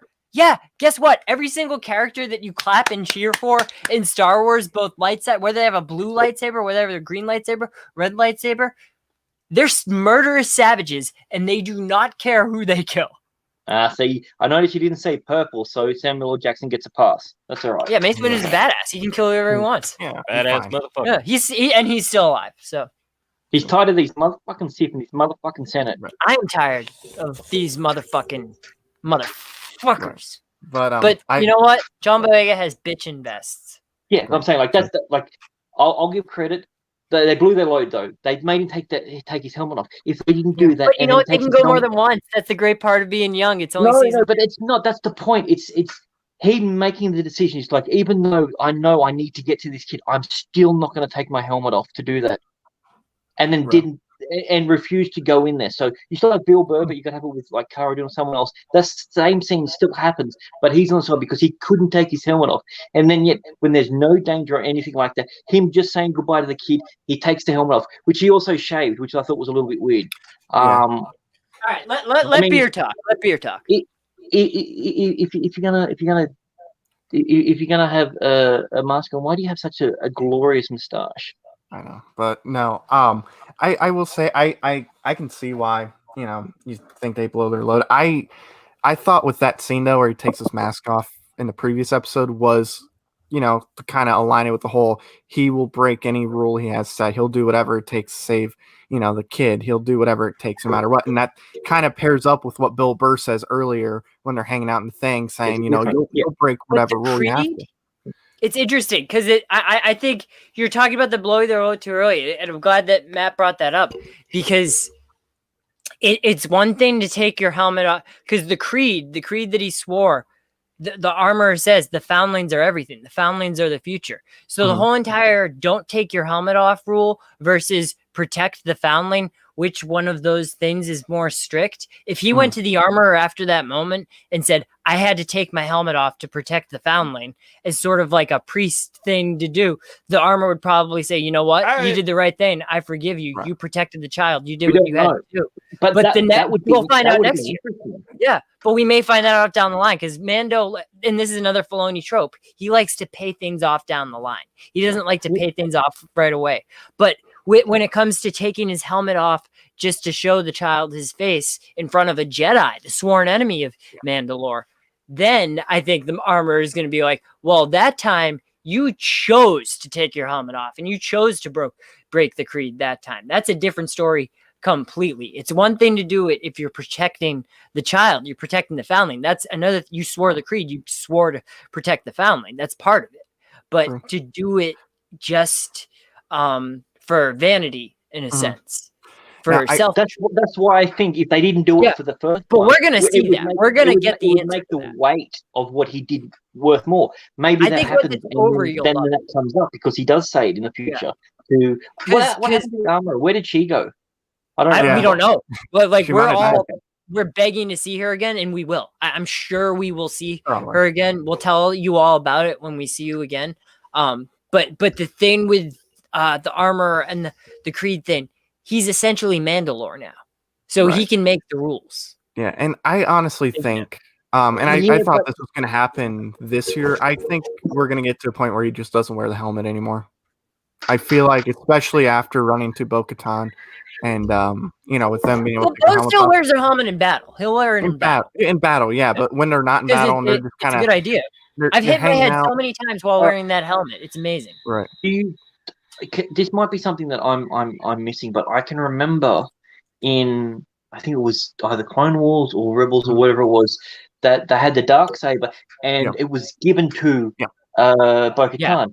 she accepted it, and She accepted it. That did happen. She didn't. Yeah. She didn't win it in battle. I don't understand. They never why show what happens after that. So what happens after that is she fails to unite the clans. She unites those clans that are there with her, but Ursa Wren, Sabine's mother, says it when she says, "Hey, I got the Darksaber." She says, "But you didn't defeat Maul in battle, so it doesn't really count." So that's always been a thing. I don't understand how Moff Gideon ended up one, knowing where it was and everything, and why he knows that. I think we're gonna find out. Like I think that's stuff that we're gonna find out. Is Moff Gideon gonna be the Bo-Katan bad guy in their series? Because let me ask you something. The show you brought up earlier, 6 Feet Under and the Life on Mars. When you watched those shows, was the final image always clear? Like was Life on Mars, the message was clear. I can't even say anything because it will spoil the entire thing. Yeah. 6 Feet Under absolutely was 100% clear. Because that's something. Life is finite. Yeah. Everyone comes to an end. We've seen for 6 seasons, everyone's ending. Yeah. And like they I don't know if you remember much about earlier on television, but usually in the very last episode of a series, there's usually a birth. Yeah, someone has a child. Oh, it's Star Trek Voyager. It's Deep Space Nine. So technically that didn't really happen, but never mind. No, B'Elanna happened. Yeah. B'Elanna gave birth. That happened. No, because it's mentioned in the other thing that she was never a mother. So really, what are you gonna believe? That's tough. Yeah. Anyway, So all I'm saying is with the Mandalorian, as it applies to the Mandalorian, is that I think when it's all over, like I think we are gonna get these answers from the armor. I think we are gonna get these answers about the Darksaber, about Bo-Katan. It's just we haven't seen the complete picture yet, because I had the same frustrations when it comes to certain episodes. I just know how Dave Filoni does things, because one of these episodes of Rebels where people panned so hard, and I actually think it's a pretty good episode, where they have to save the space whales. But guess what, people? The space whales is why Thrawn is not there for the original trilogy. So they're important. Yeah. So when it's done, I think you'll like it. But not only that, like the fact of the matter is that someone was even mentioned. I think he's it's a step in the right direction, because I think what they did with Disney trilogy, they created this whole new stuff when they had a massive world. Because remember how much they shat on the extended universe with and the prequels too. They did that with the prequels. Clone Wars wasn't canon, Bloody Rebels wasn't canon. The 150 million books weren't canon, and anyone says that he's wrong. Yeah, I remember. Not the Tartakovsky Clone Wars isn't canon. Yeah, I remember saying Clone Wars and Rebels were canon. Rebels was always Disney. There was always the only thing that was to them. The only thing that was canon when they bought it was the movies, and that was it. There was nothing else that even had anything to do with it. The fact of the matter about Ahsoka Tano, they even said that Ahsoka Tano doesn't exist. And then all of a sudden, everyone's going for it. No, Disney had their own vision. They wanted to create the new thing and get past. And then they realized that literally in one scene, people who hated this, all came together, just going, "My God, we got to see Luke. Luke, that's awesome." I didn't get the emotional response that everyone else got. Luke, growing up, Luke was my favorite. Honestly, I didn't either. But I got the emotional response from Grogu from The Mandalorian. Like that's where my emotion was in that episode. See, I don't even like him. You don't like that he's not going to be in season 3. Oh, I'm so happy about that, because Grogu. I am too. How they pitched it was this was supposed to be about a lone Mandalorian that has nothing to do with anything else. I agree with you. And yet all of a sudden now he's one of the most. That's what they did with Discovery too. Yeah, Discovery, they pitched a show about number 1, and she's not number 1 after 2 episodes. So, I agree with you when it comes to that, because I at the same time, I like what they did with Grogu, but I'm ready to move on. Yeah. Yeah. So I'm not like one of those people where it's like, oh, without Grogu, I'm not watching the show. No, Grogu is the least interesting part of the show. The most interesting part of the show is the Mandalorian going on these adventures, seeing who he is. It's a spaghetti western. Be a bounty hunter. No, he's not even being a bounty hunter. You're right, but he does spend that calamari flan. Not a spaghetti western. No. I don't think you know what that means. No, it's not a spaghetti western. What I'm saying is that's how they pitched it. Yes, it was pitched. It was pitched as a spaghetti western sort of. It was like Firefly. It was a western in space.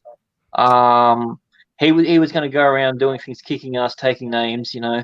Which he does do. Like he does. Like there are a few episodes, especially the Ahsoka episode. The Ahsoka episode, he stops by and then he leaves. Matt, what's up? Okay, so I did find an article. This was back in 2015. It wasn't in 2012 when they bought it, saying that I'll just read from the beginning. It says, while the arrival of Star Wars Force Awakens is a new beginning for the storied franchise, it's a painful reminder of something else more than 30 years of novels, toys, games, and comic book tie-ins known as the Star Wars Expanded Universe is not canon. But it never mentions Clone Wars. And then Rebels was on Disney XD when it originally came out. Because that came out in 2014, 2015. But Clone Wars, I don't remember them ever saying that it wasn't canon. I remember maybe they did at first, and then like shortly after they said that it was, because I do remember them including it a little bit later. I think it was part of the deal with George. Yeah, like it had to be canon. But I do remember all the books before I said the extended universe because that was included in the extended universe as well. Right. So, I just think they pulled it out. And that's Disney. That's a very Disney thing to do. Literally, they're doing it now with everything. Right. So because they've been for a while pulling things from the extended universe that they feel would fit in certain things, and then just putting it in there, which I'm perfectly fine with because there's a lot of great stories in the extended universe. That's what I wanted. I can remember. There's also a lot of bad too. Isn't there like one with that weird giant bunny thing, and then Chewbacca dying? There's more bad than the worst book. There's so much more bad than good. Worst book. Yeah. Right. But what's your least favorite EU moment? Chewbacca with the moon? Probably. Yeah, probably. You don't kill Chewbacca in a book. Even if it's like you think you're never making movies again, you just don't do that. What was Luke's daughter's name? I hate Jaina or Jaina was the book that they had on her, and she was searching for some crystal that was supposed to go in a lightsaber. I hate all that stuff.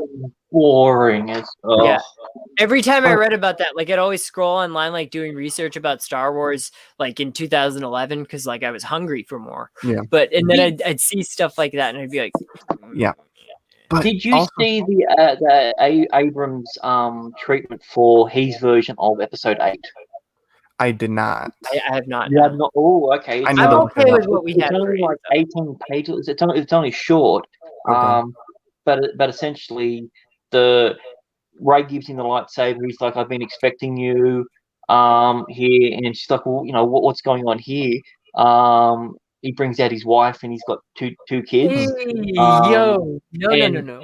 The reason why he's there is because the planet that he's on is a hub for the Force powers, like they used in the movie, and he's been trying to battle against Snoke for years, but he was not being able to be powerful enough, and he can't track him. This is the only place where he can keep an eye on it, and the whole island and the planet is set up for a trap for Kylo Ren, and he wants to trap him in there because he knows that if he kills him, then the dark side is just going to pick another vessel to inhabit, essentially, like that. Yeah. So he's going to trap him in there. Long story short, he trains Rey for a year or two, sort of thing. Everyone starts coming there and contacts Poe and everything, and all that sort of stuff still essentially happens the same way. There's Finn probably doesn't have a nice vest. Essentially what happens was she's like, I need to tell you about what happened to Han, and he's like, you don't need to say anything, I already know. And she's trying to cope with the fact of the matter is, and then what he does is he shares his memories with her, some sort of weird force projection. Then they have to go on a McMuffin chase again, like they did in the third film, where they've got to find certain things, and they eventually trap Kylo in this cell. He can't get out, but unfortunately during the process, Rey also got trapped. Mm. And what happened was during the film, she was getting these visions of a Sith Lordess, essentially, Right. from tens of thousands of years ago, and the Jedi going into the temple, which was on the planet.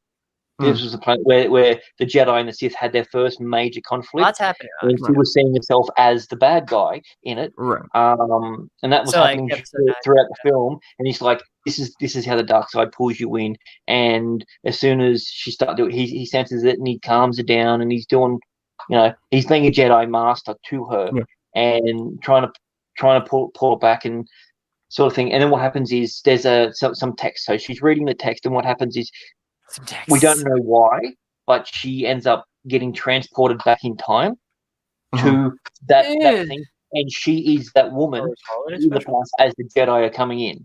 Huh. And Kylo is trapped in this thing. Kylo is not the thing. He's not dead. He's just trapped because they cannot allow the Force, the dark side to take over someone else, and that was his whole purpose. And then Luke sits there and tries to not re-educate, but essentially bring him back to the light. Okay, that's horrible. So he spends his days essentially re-mentoring. It could have been so much worse, guys. I mean, he could just go, "Yeah, I don't want to do anything anymore, and I want to drink blue titty milk." So much better. I mean, like I've said, I'm one of the few people that loves The Last Jedi as much as I do. I'm one of the few people that thinks it's a top 3, top 2 Star Wars movie. I love how different it is, and I feel like that's something that Star Wars needs. They need different, they need something different so it doesn't feel like the same thing again. And I feel like something like A Last Jedi can continue, at least the movies, for a lot longer than if it was, same thing we're expecting, same feeling, same tone, yada yada yada. And I love The Force Awakens too. I feel like, and it's pretty much episode 4 in a lot of ways, but I felt like with The Force Awakens, it was a perfect way of bringing in the old fans and introducing new fans to the thing. And I felt like that was the easiest way to get it in there. And that's why I'm perfectly fine with them making it the way they did. As much as I love The Force Awakens. Yeah, exactly. Like, I mean, I love the fact that you're so passionate about it, Nikki, because because if you can convince me of something that I'm saying is, whether it's wrong or just give me another perspective, I love that. Like, I know Matt likes stuff. The only other person I've heard talk really fondly about Last Jedi is Jay Burns.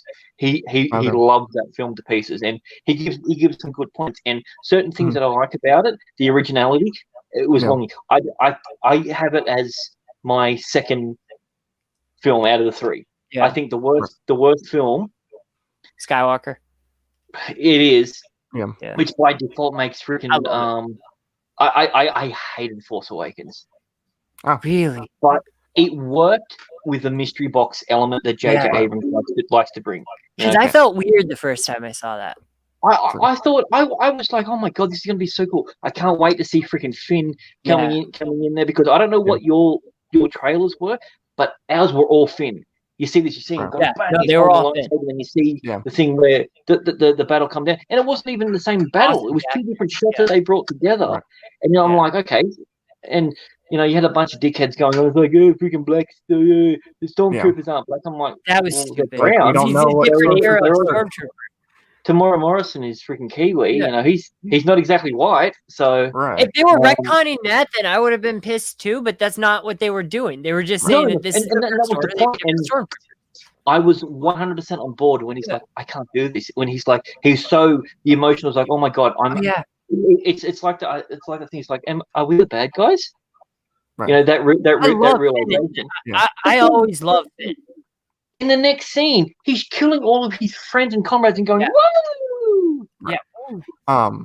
But everybody in Star Wars is a savage, a murderous savage. That's what I'm saying. I will say though, I don't think Hux is all that great of a character, especially after Force Awakens. That's one of the things I'm not a fan of with The Last Jedi. Was he went from being something that could have almost been like the Hitler of Star Wars to I'm a rag doll that gets thrown around, because that speech he gives in The Force Awakens on stage was very like dictator like. Evil was great.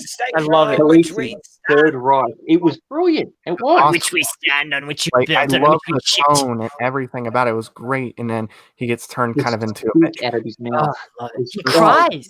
He has tears. Like he has tears as he's watching the web. I love it. It's inspiring. Like, he's like he loves it.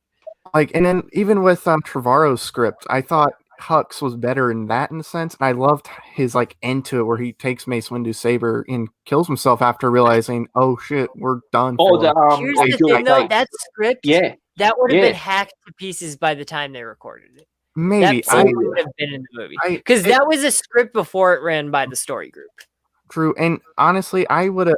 I really hope, because I know Star Wars theory. He takes, like with Vader, his series he's doing. He put out that Mace Windu thing.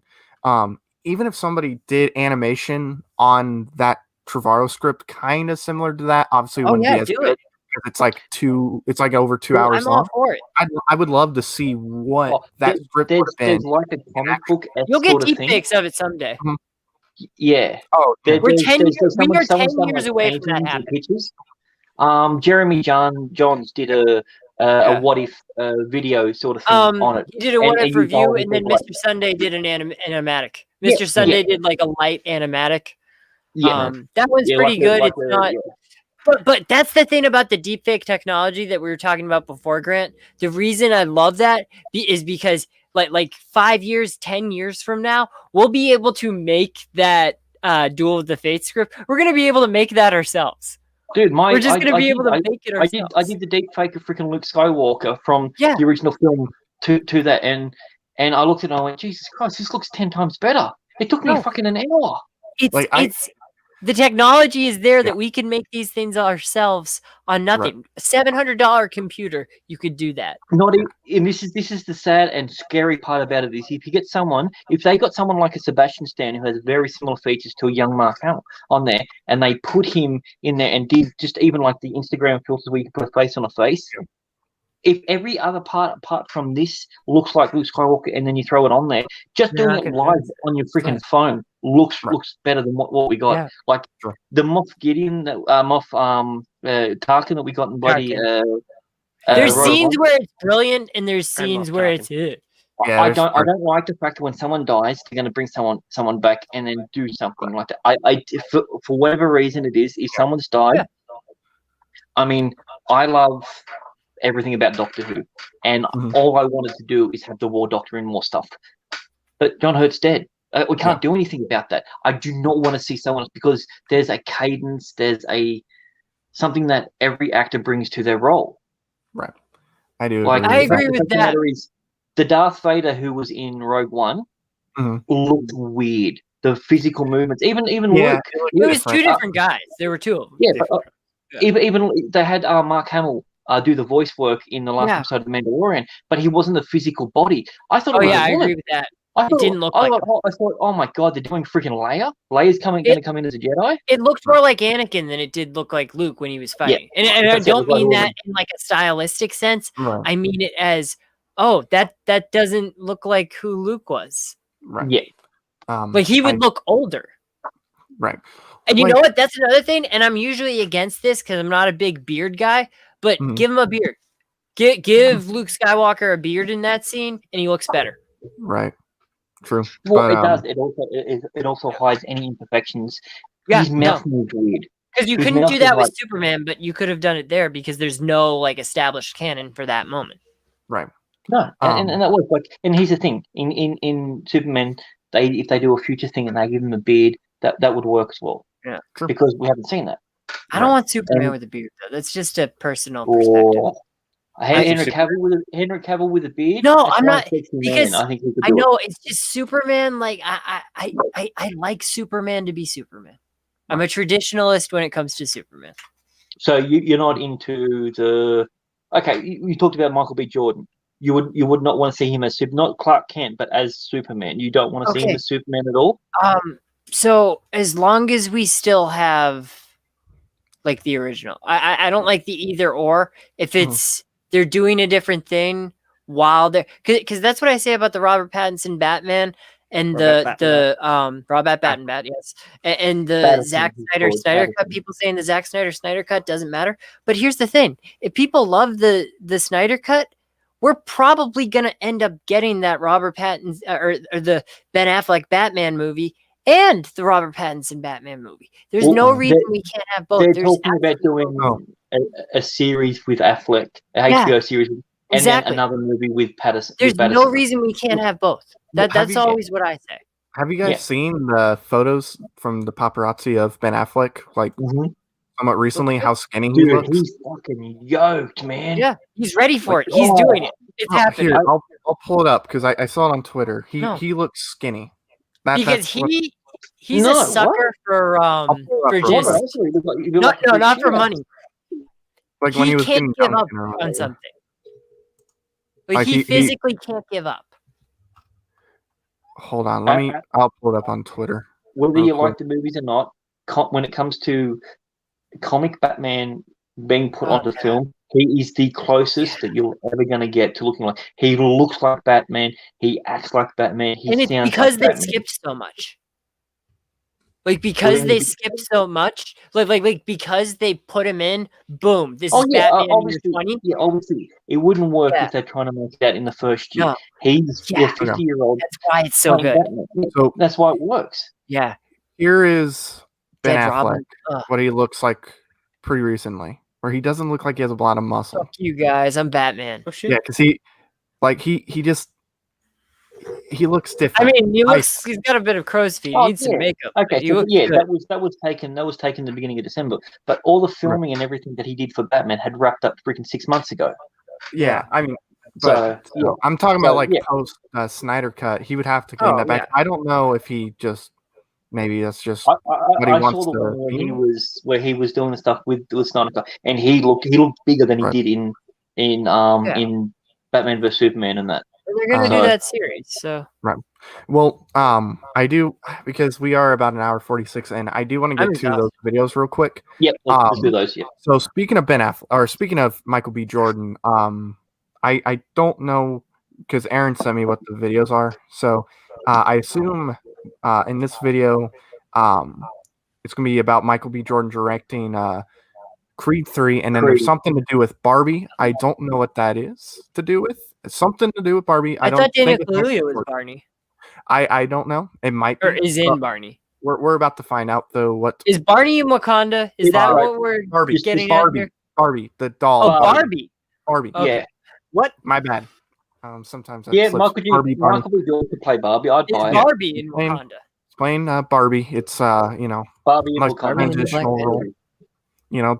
Don't assume his gender. Let's get into it. We move on to our first set of mini-stories, which begins with Creed 3, the third film in the Creed franchise and the ninth film in the overall Rocky series, has been long in development, and now we finally know that it's moving forward as its director has been found. Following in the steps of the first two directors, Ryan Coogler and Stephen Caple Jr., series star Michael B. Jordan is now confirmed to be making his directorial debut with the third film. While no plot details have emerged yet, the film is confirmed to see Jordan, Tessa Thompson, and Felicia Rashad return as Adonis Creed, Bianca Taylor, and Marianne Creed, respectively. However, Sylvester Stallone has not been confirmed yet, nor has he spoken out about the movie, making people wonder if he will in fact be back. It'll be interesting to see where this movie, being written by Zach Balan, whose first project, King Richard, will release this fall, takes the franchise and characters next. In other news, this week, Margot Robbie spoke out about her upcoming Barbie film. The movie, which has been in production for a few years and has seen both Amy Schumer and Anne Hathaway cast in the lead role, has apparently been entirely rewritten by Robbie and the creative team brought in to work on it. While not discussing plot points entirely, she said the movie would focus on the, quote, the curiosity and communication throughout a child's journey to self-discovery, end quote.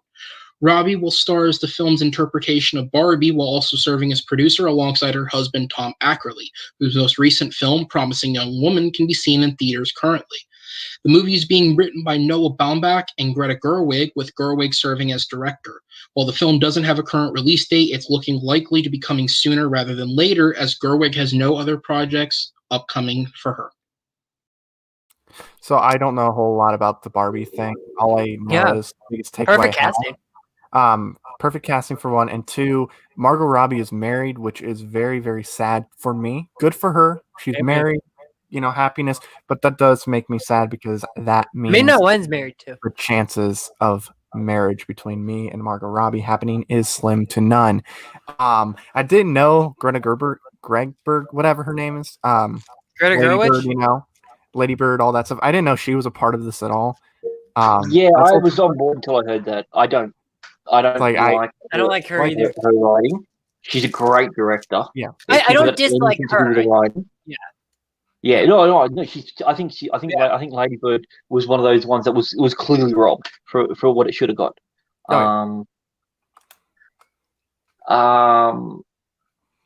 had all these points I was going to talk about the first story. I can't even remember what it was about now. It's Michael B. Jordan directing Creed 3. Oh, Creed, yeah.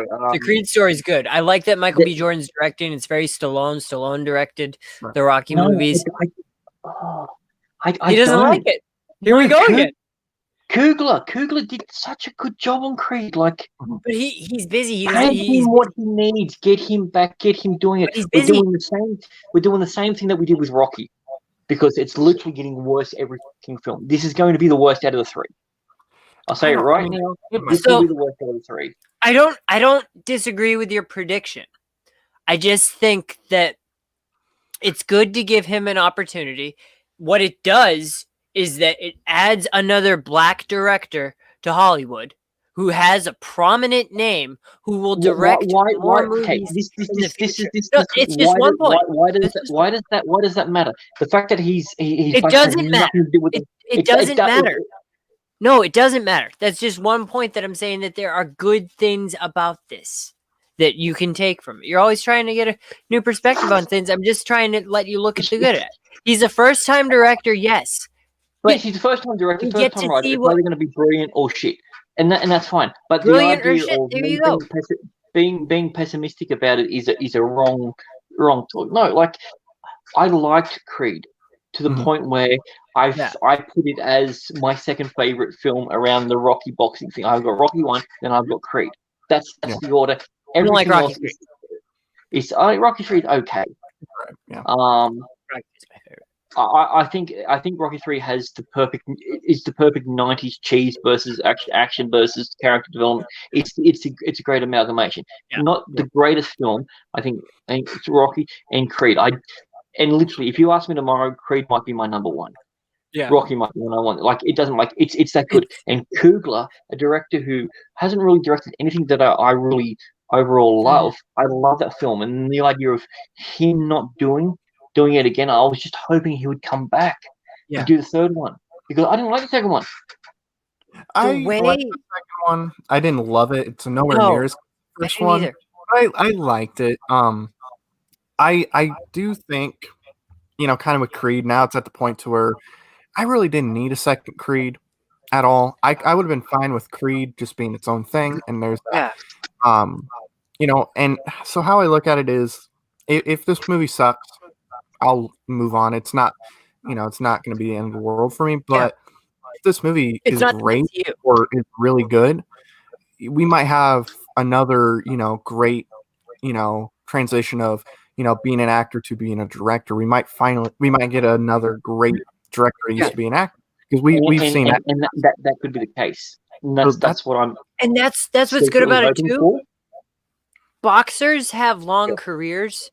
Like boxers have long careers. You could show something, or not long careers. You know what I'm saying? Though, but what I'm saying is, you don't have to do a big time jump to do a Creed movie. Just because he's not directing the next one doesn't mean he couldn't come back for a later one. And that they weren't going to be able to do this movie with Coogler. So why don't you do another movie with Creed and have Michael B. Jordan direct it, with the thought that Coogler could come back afterwards, because it's a scheduling thing. Yeah, because it's a scheduling thing. So if you're not going to get that movie, I'd rather have a movie. They're not going to make another one. They're not going to invest. I think they will. But no, they won't. Not in this time and age, dude. With everything that's going on. I think they will. Blockbusters aren't going to be a thing anymore. And the fact of the matter is, the Coogler's not going to come back. You can make Creed on a budget. Dude, he made $1 billion film.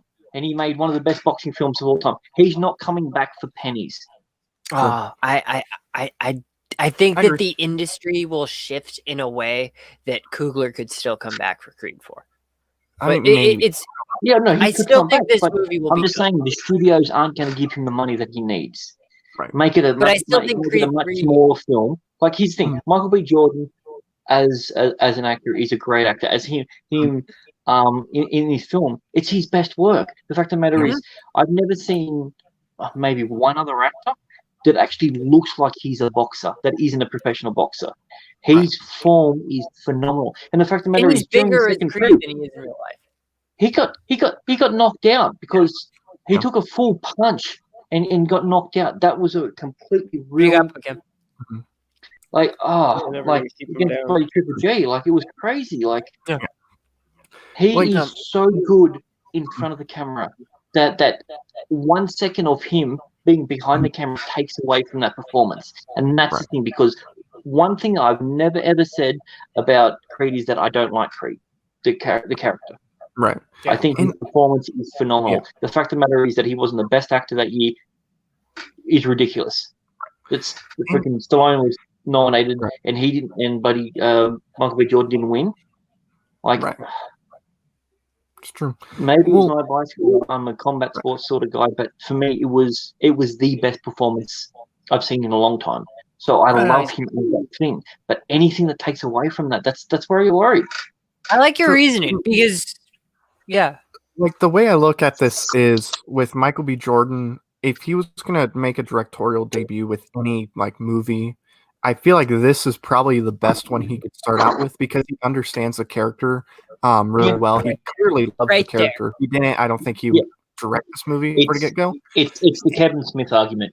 Like Kevin Smith knows his characters inside and out. That's why him doing a Kevin Smith any more or anything works perfectly. And he's so dedicated that he knows he's thought of everything.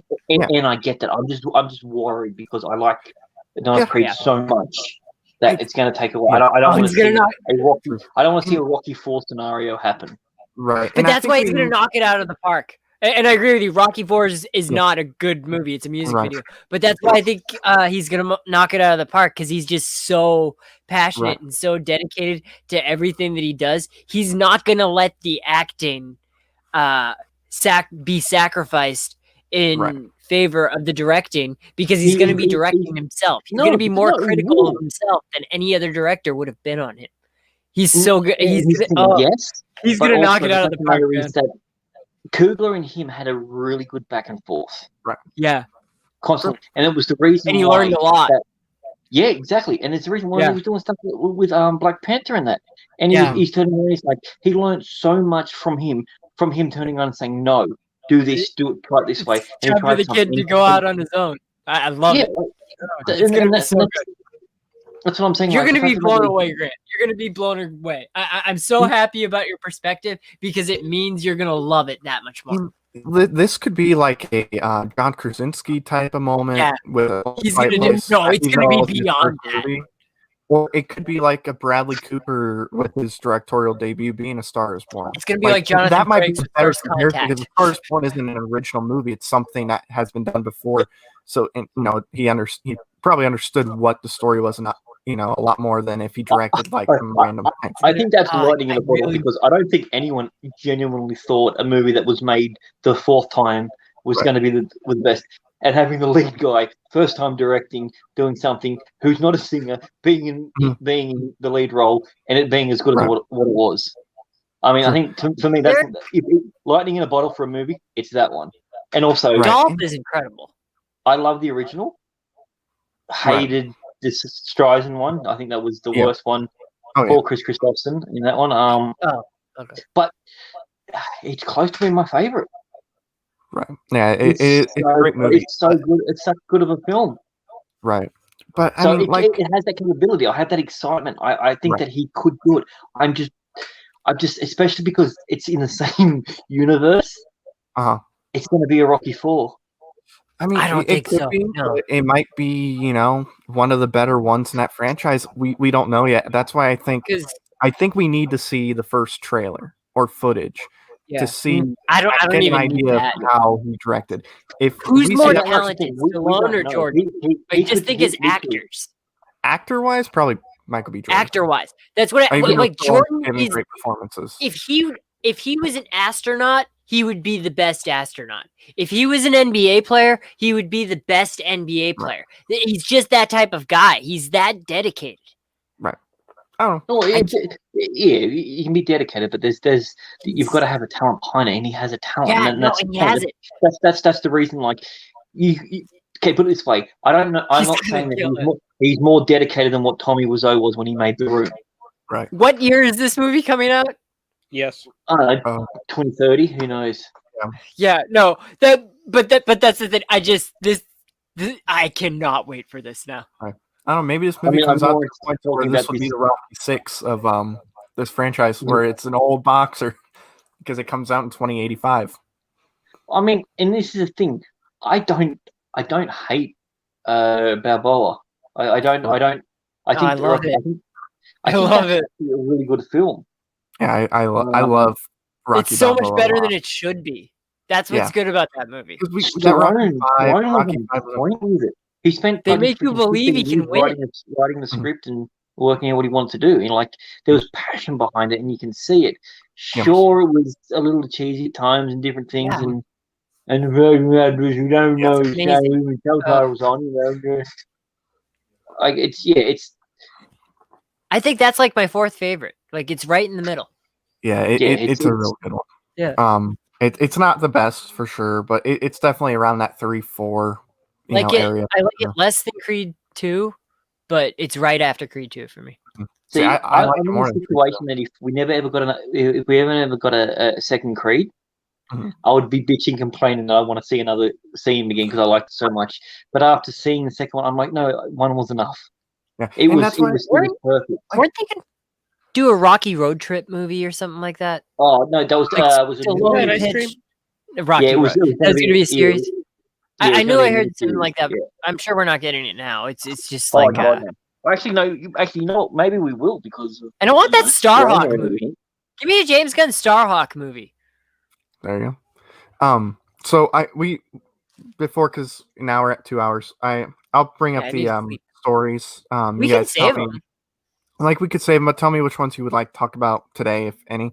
The first one he made was the Wonder Woman 84. I assume box office.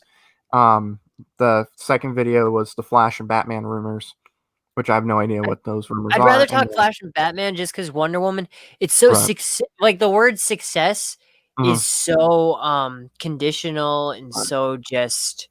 Like especially with DC, where it's like, look at Shazam. Like some people call Shazam a success, some people don't. It's so infuriating because it's Birds of Prey lost $89 million, and it was considered their most successful film of the year. It depends on what you consider. It's all about perspective, and it's not consistent. So I want to hear about that. No comic book films came out, and you make a film that makes $1, you're the biggest success of the year. If we want to like just share thoughts on Wonder Woman, I will say that I think it's the best movie that DC has made since the first Wonder Woman. I disagree. Nikki, I like you, and I know Matt's going to be able to articulate his points with a lot less swear words and insults on your character.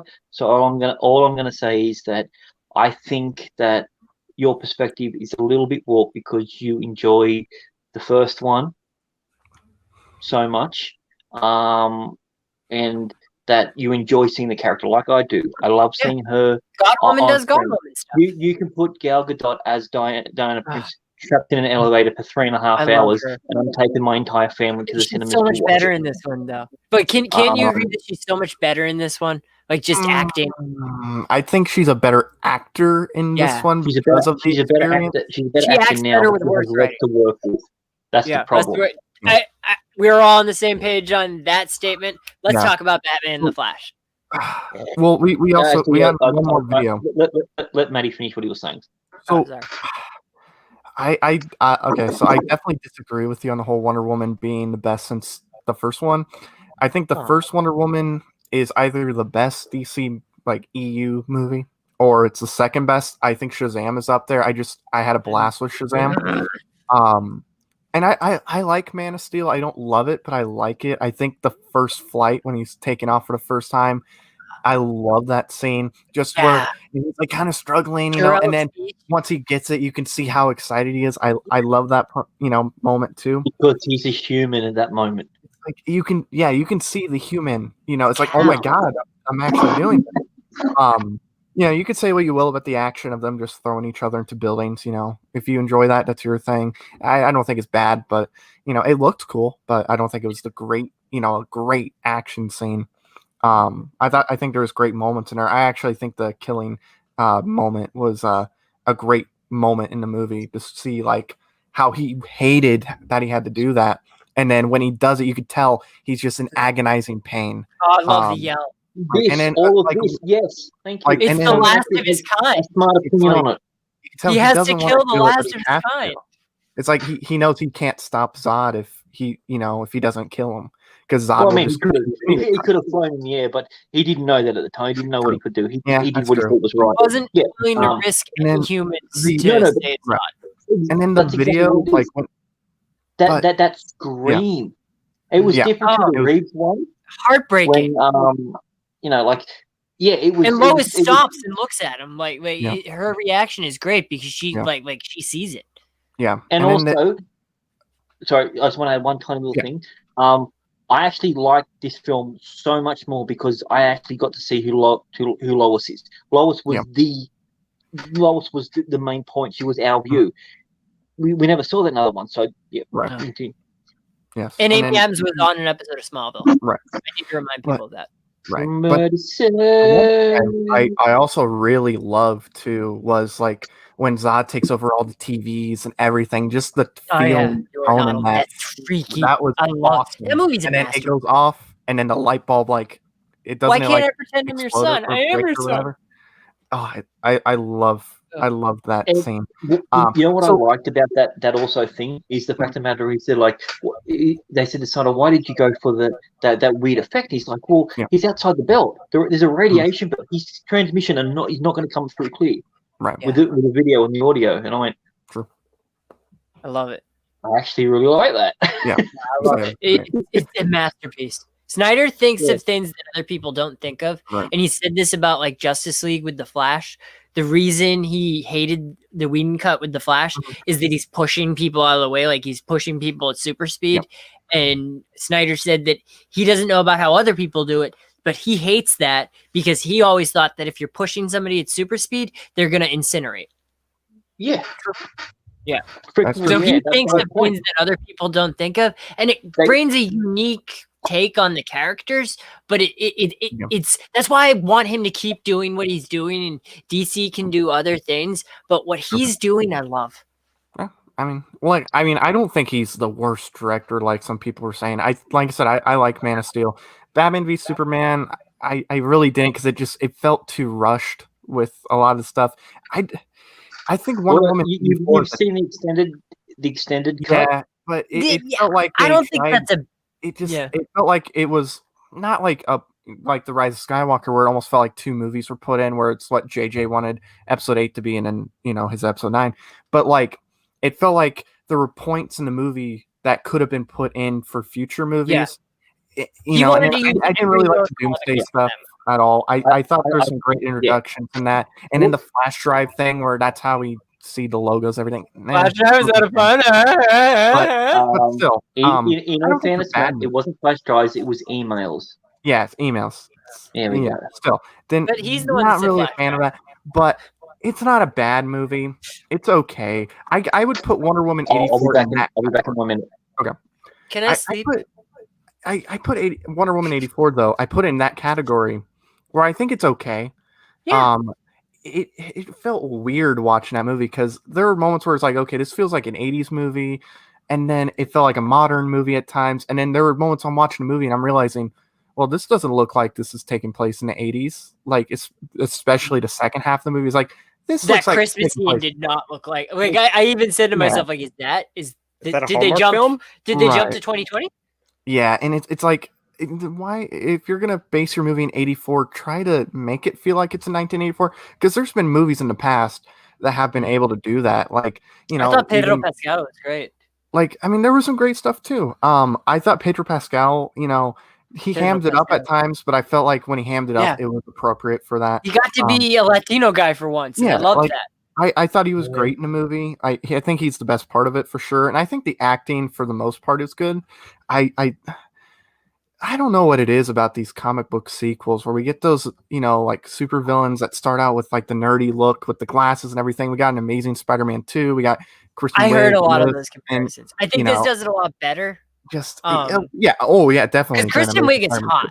Like Jamie Foxx never gets to be hot in Amazing Spider-Man 2. I don't know. That was their mistake. I don't They need could have made like a transition scene like, where, and maybe they'll do that in Spider-Man 3, but like have Jamie Foxx be hot with lightning powers. I mean, I don't need to see. I don't as a straight male. I don't need to go and watch a movie where Jamie Foxx just looks super attractive. I don't necessarily need that. I was okay with him just foxy being male, man. the way he looked like. I mean, could have changed a little bit, but nonetheless, like yeah, but Kristen Wiig is hot in that movie.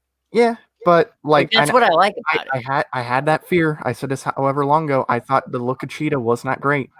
I thought it was. I don't like it when it's Cheetah, but the interesting thing, and if we're talking spoilers, Yeah.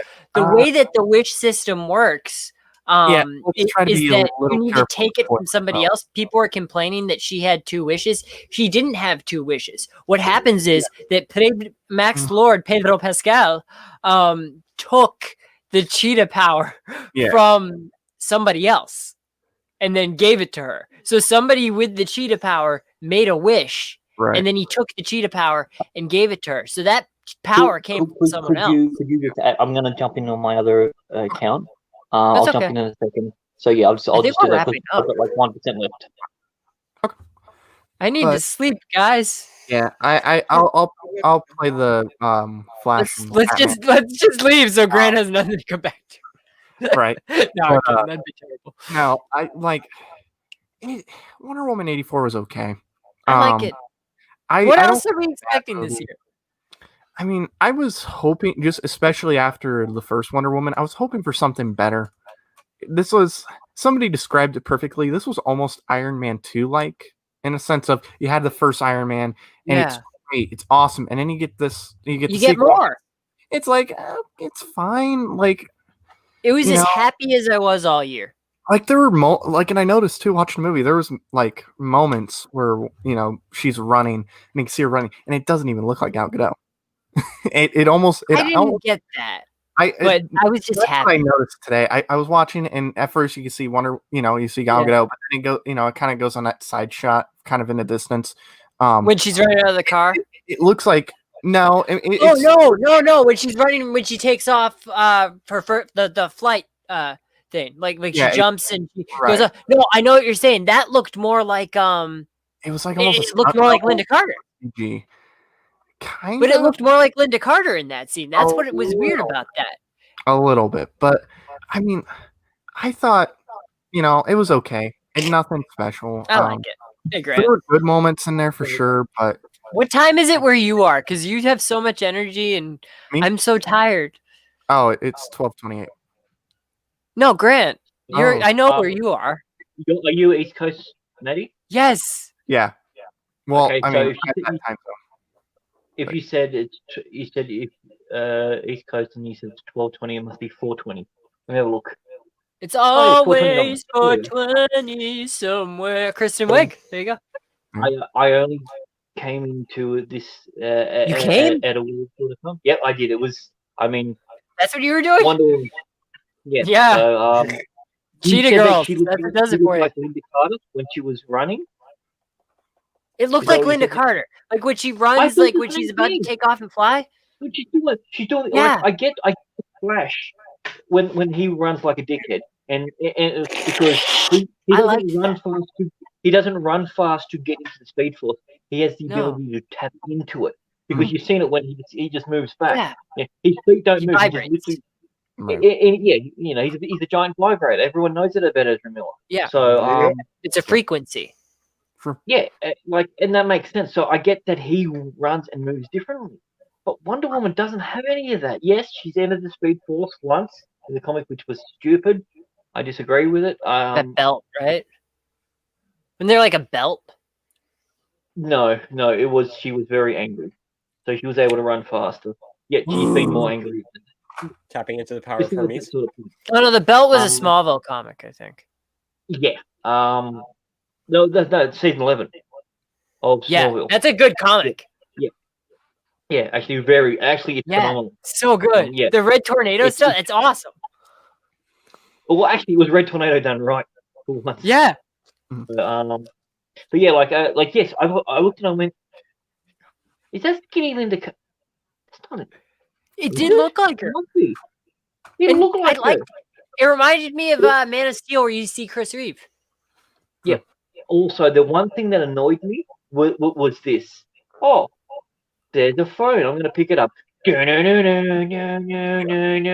here's a pen. They overplayed. They played the theme like freaking 30 times. No. The best part of freaking of BBS was when they played it for the first time, and then you hear it again when she's not going to. So they played the full theme 3 times. You get little refrains of it. Yeah, they also did this. They also did the exact same thing, slowed down. Like, and it's a different instrumentation, so you don't get the electric cello this time. It's the same notes. It's the same no, it song. is. It's the same. They played it slow, which is like you've got to let go. You've got to love people. Right. I agree with that because Wonder Woman 1 was even good with that. I love Wonder Woman as a character. I never did. Yeah. It literally took Gal Gadot for me to fall in love with this character. I went back and I read stuff. I got Jamie, my missus, into it. She loves the stuff that they've done. She doesn't like the new. She likes the Rebirth stuff, which is animated series good too. Yeah. Justice League animated, movie. So good.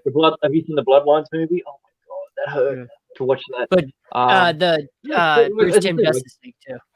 Yeah, I said earlier, like Rosario Dawson. That's my Wonder Woman. That's her. You know, like I watched her for years and didn't even know in the animated universe. Like, so I love this character, and I'm the sort of person that's going to go into a film with a character that I love, already making excuses why it wasn't the best film, and I did the exact same thing with this film.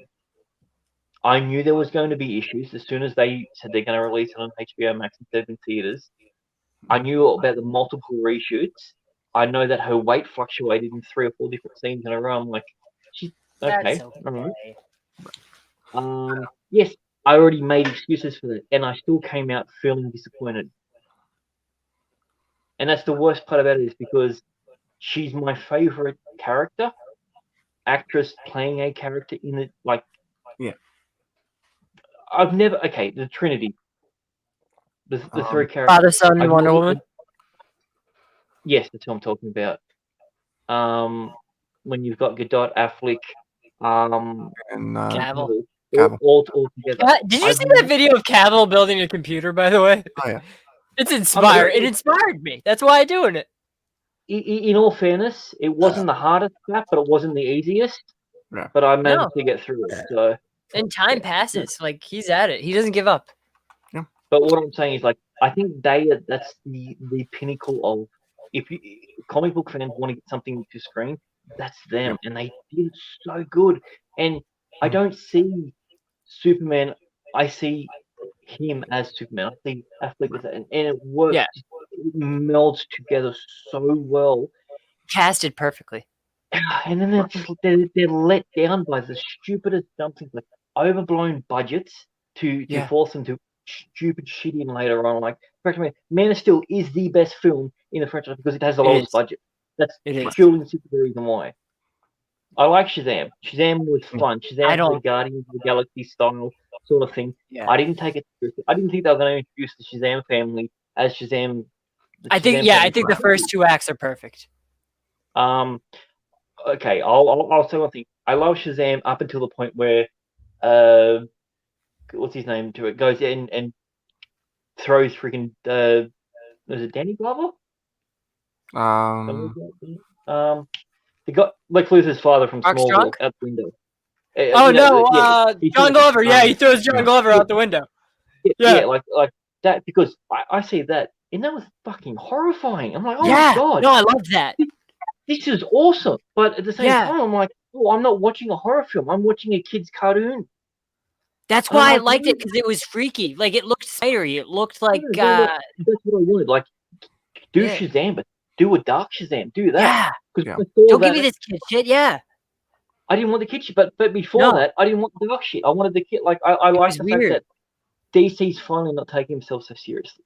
Right. Yeah. We get to have a fun film, Shazam, and it's a dumb line. But by far, it's my favorite because it fits the perfect tone of the movie right at the end. It's like, say my name. They all go, Billy. He went, oh, shit, no. Actually, Shazam. I meant Shazam. I like that part. It's so dumb, but for me, that's Shazam. Like, I mean, Shazam, the initial thing was a radio assistant who went back to work and got another bloke fired for doing something else. He was a dick. And then as soon as he became Shazam, he's like, you got the soul, like, you get the wisdom of Solomon. And the fact of the matter is, this is the thing that people don't understand. He has the wisdom of Solomon, but he's a dumbass. He doesn't have the intelligence. Child. He's a, Mark Strong even says it. How old are you? You're a child. Like, at the end, he figures out, he uses the little bit of brain that he has, but he's wise with what he has. It's a kid. And he figures out, wait a minute, there's one more left in you. So Right. Absolutely. So we've been going on for about 2 hours and 20 minutes. 27 seconds. I think we're gonna wrap up now. It's a wrap. I do have some stuff to do tomorrow. I have to get up pretty early. And Watch whatnot. And I porn with think that Nikki is tired. So we're gonna end it here. We didn't go over the Justice League or the Flash and Batman Next week, rumors. guys. Next week. And we didn't go over one other story, but we'll go over those next week. So I'm gonna go around the table.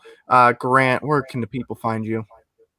you can find me anywhere where there's good content on the internet. I'm either going to be playing in matches, hosting matches, but coming up this year, me and Nikki have a Star Trek Discovery podcast show. At some point.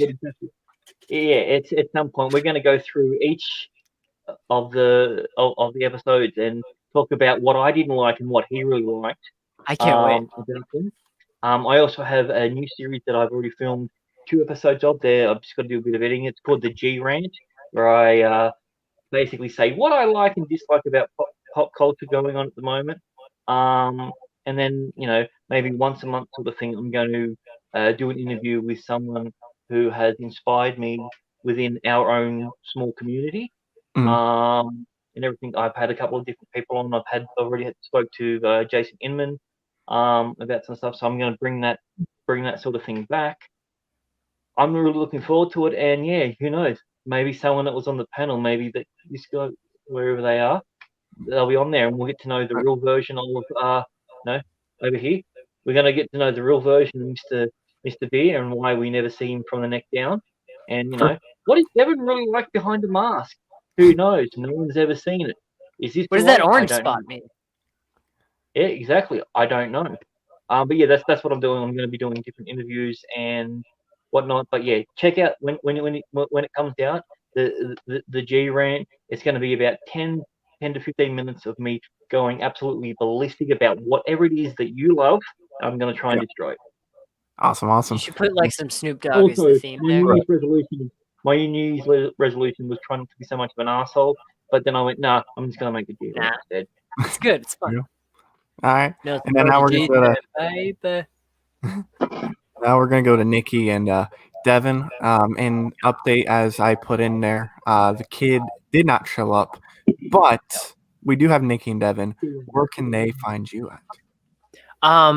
You can find, hopefully I'll be putting up some videos on Nikki Flicks. I kind of had a surge in followers the past week because I saw Wonder Woman. 30,000 views. How? You're yeah, only because it was 4 o'clock in the morning and I couldn't sleep, and I'm like, hey, that's the song from Batman versus Superman because they kept the temp track in the Wonder Woman score. I still liked it. Devin, where can people find you? Nowhere. You can't find him anywhere, but maybe you'll find him on Nikki Flicks if he agrees to do one of those shows. Maybe you'll want to do that show with me and Grant about Star Trek.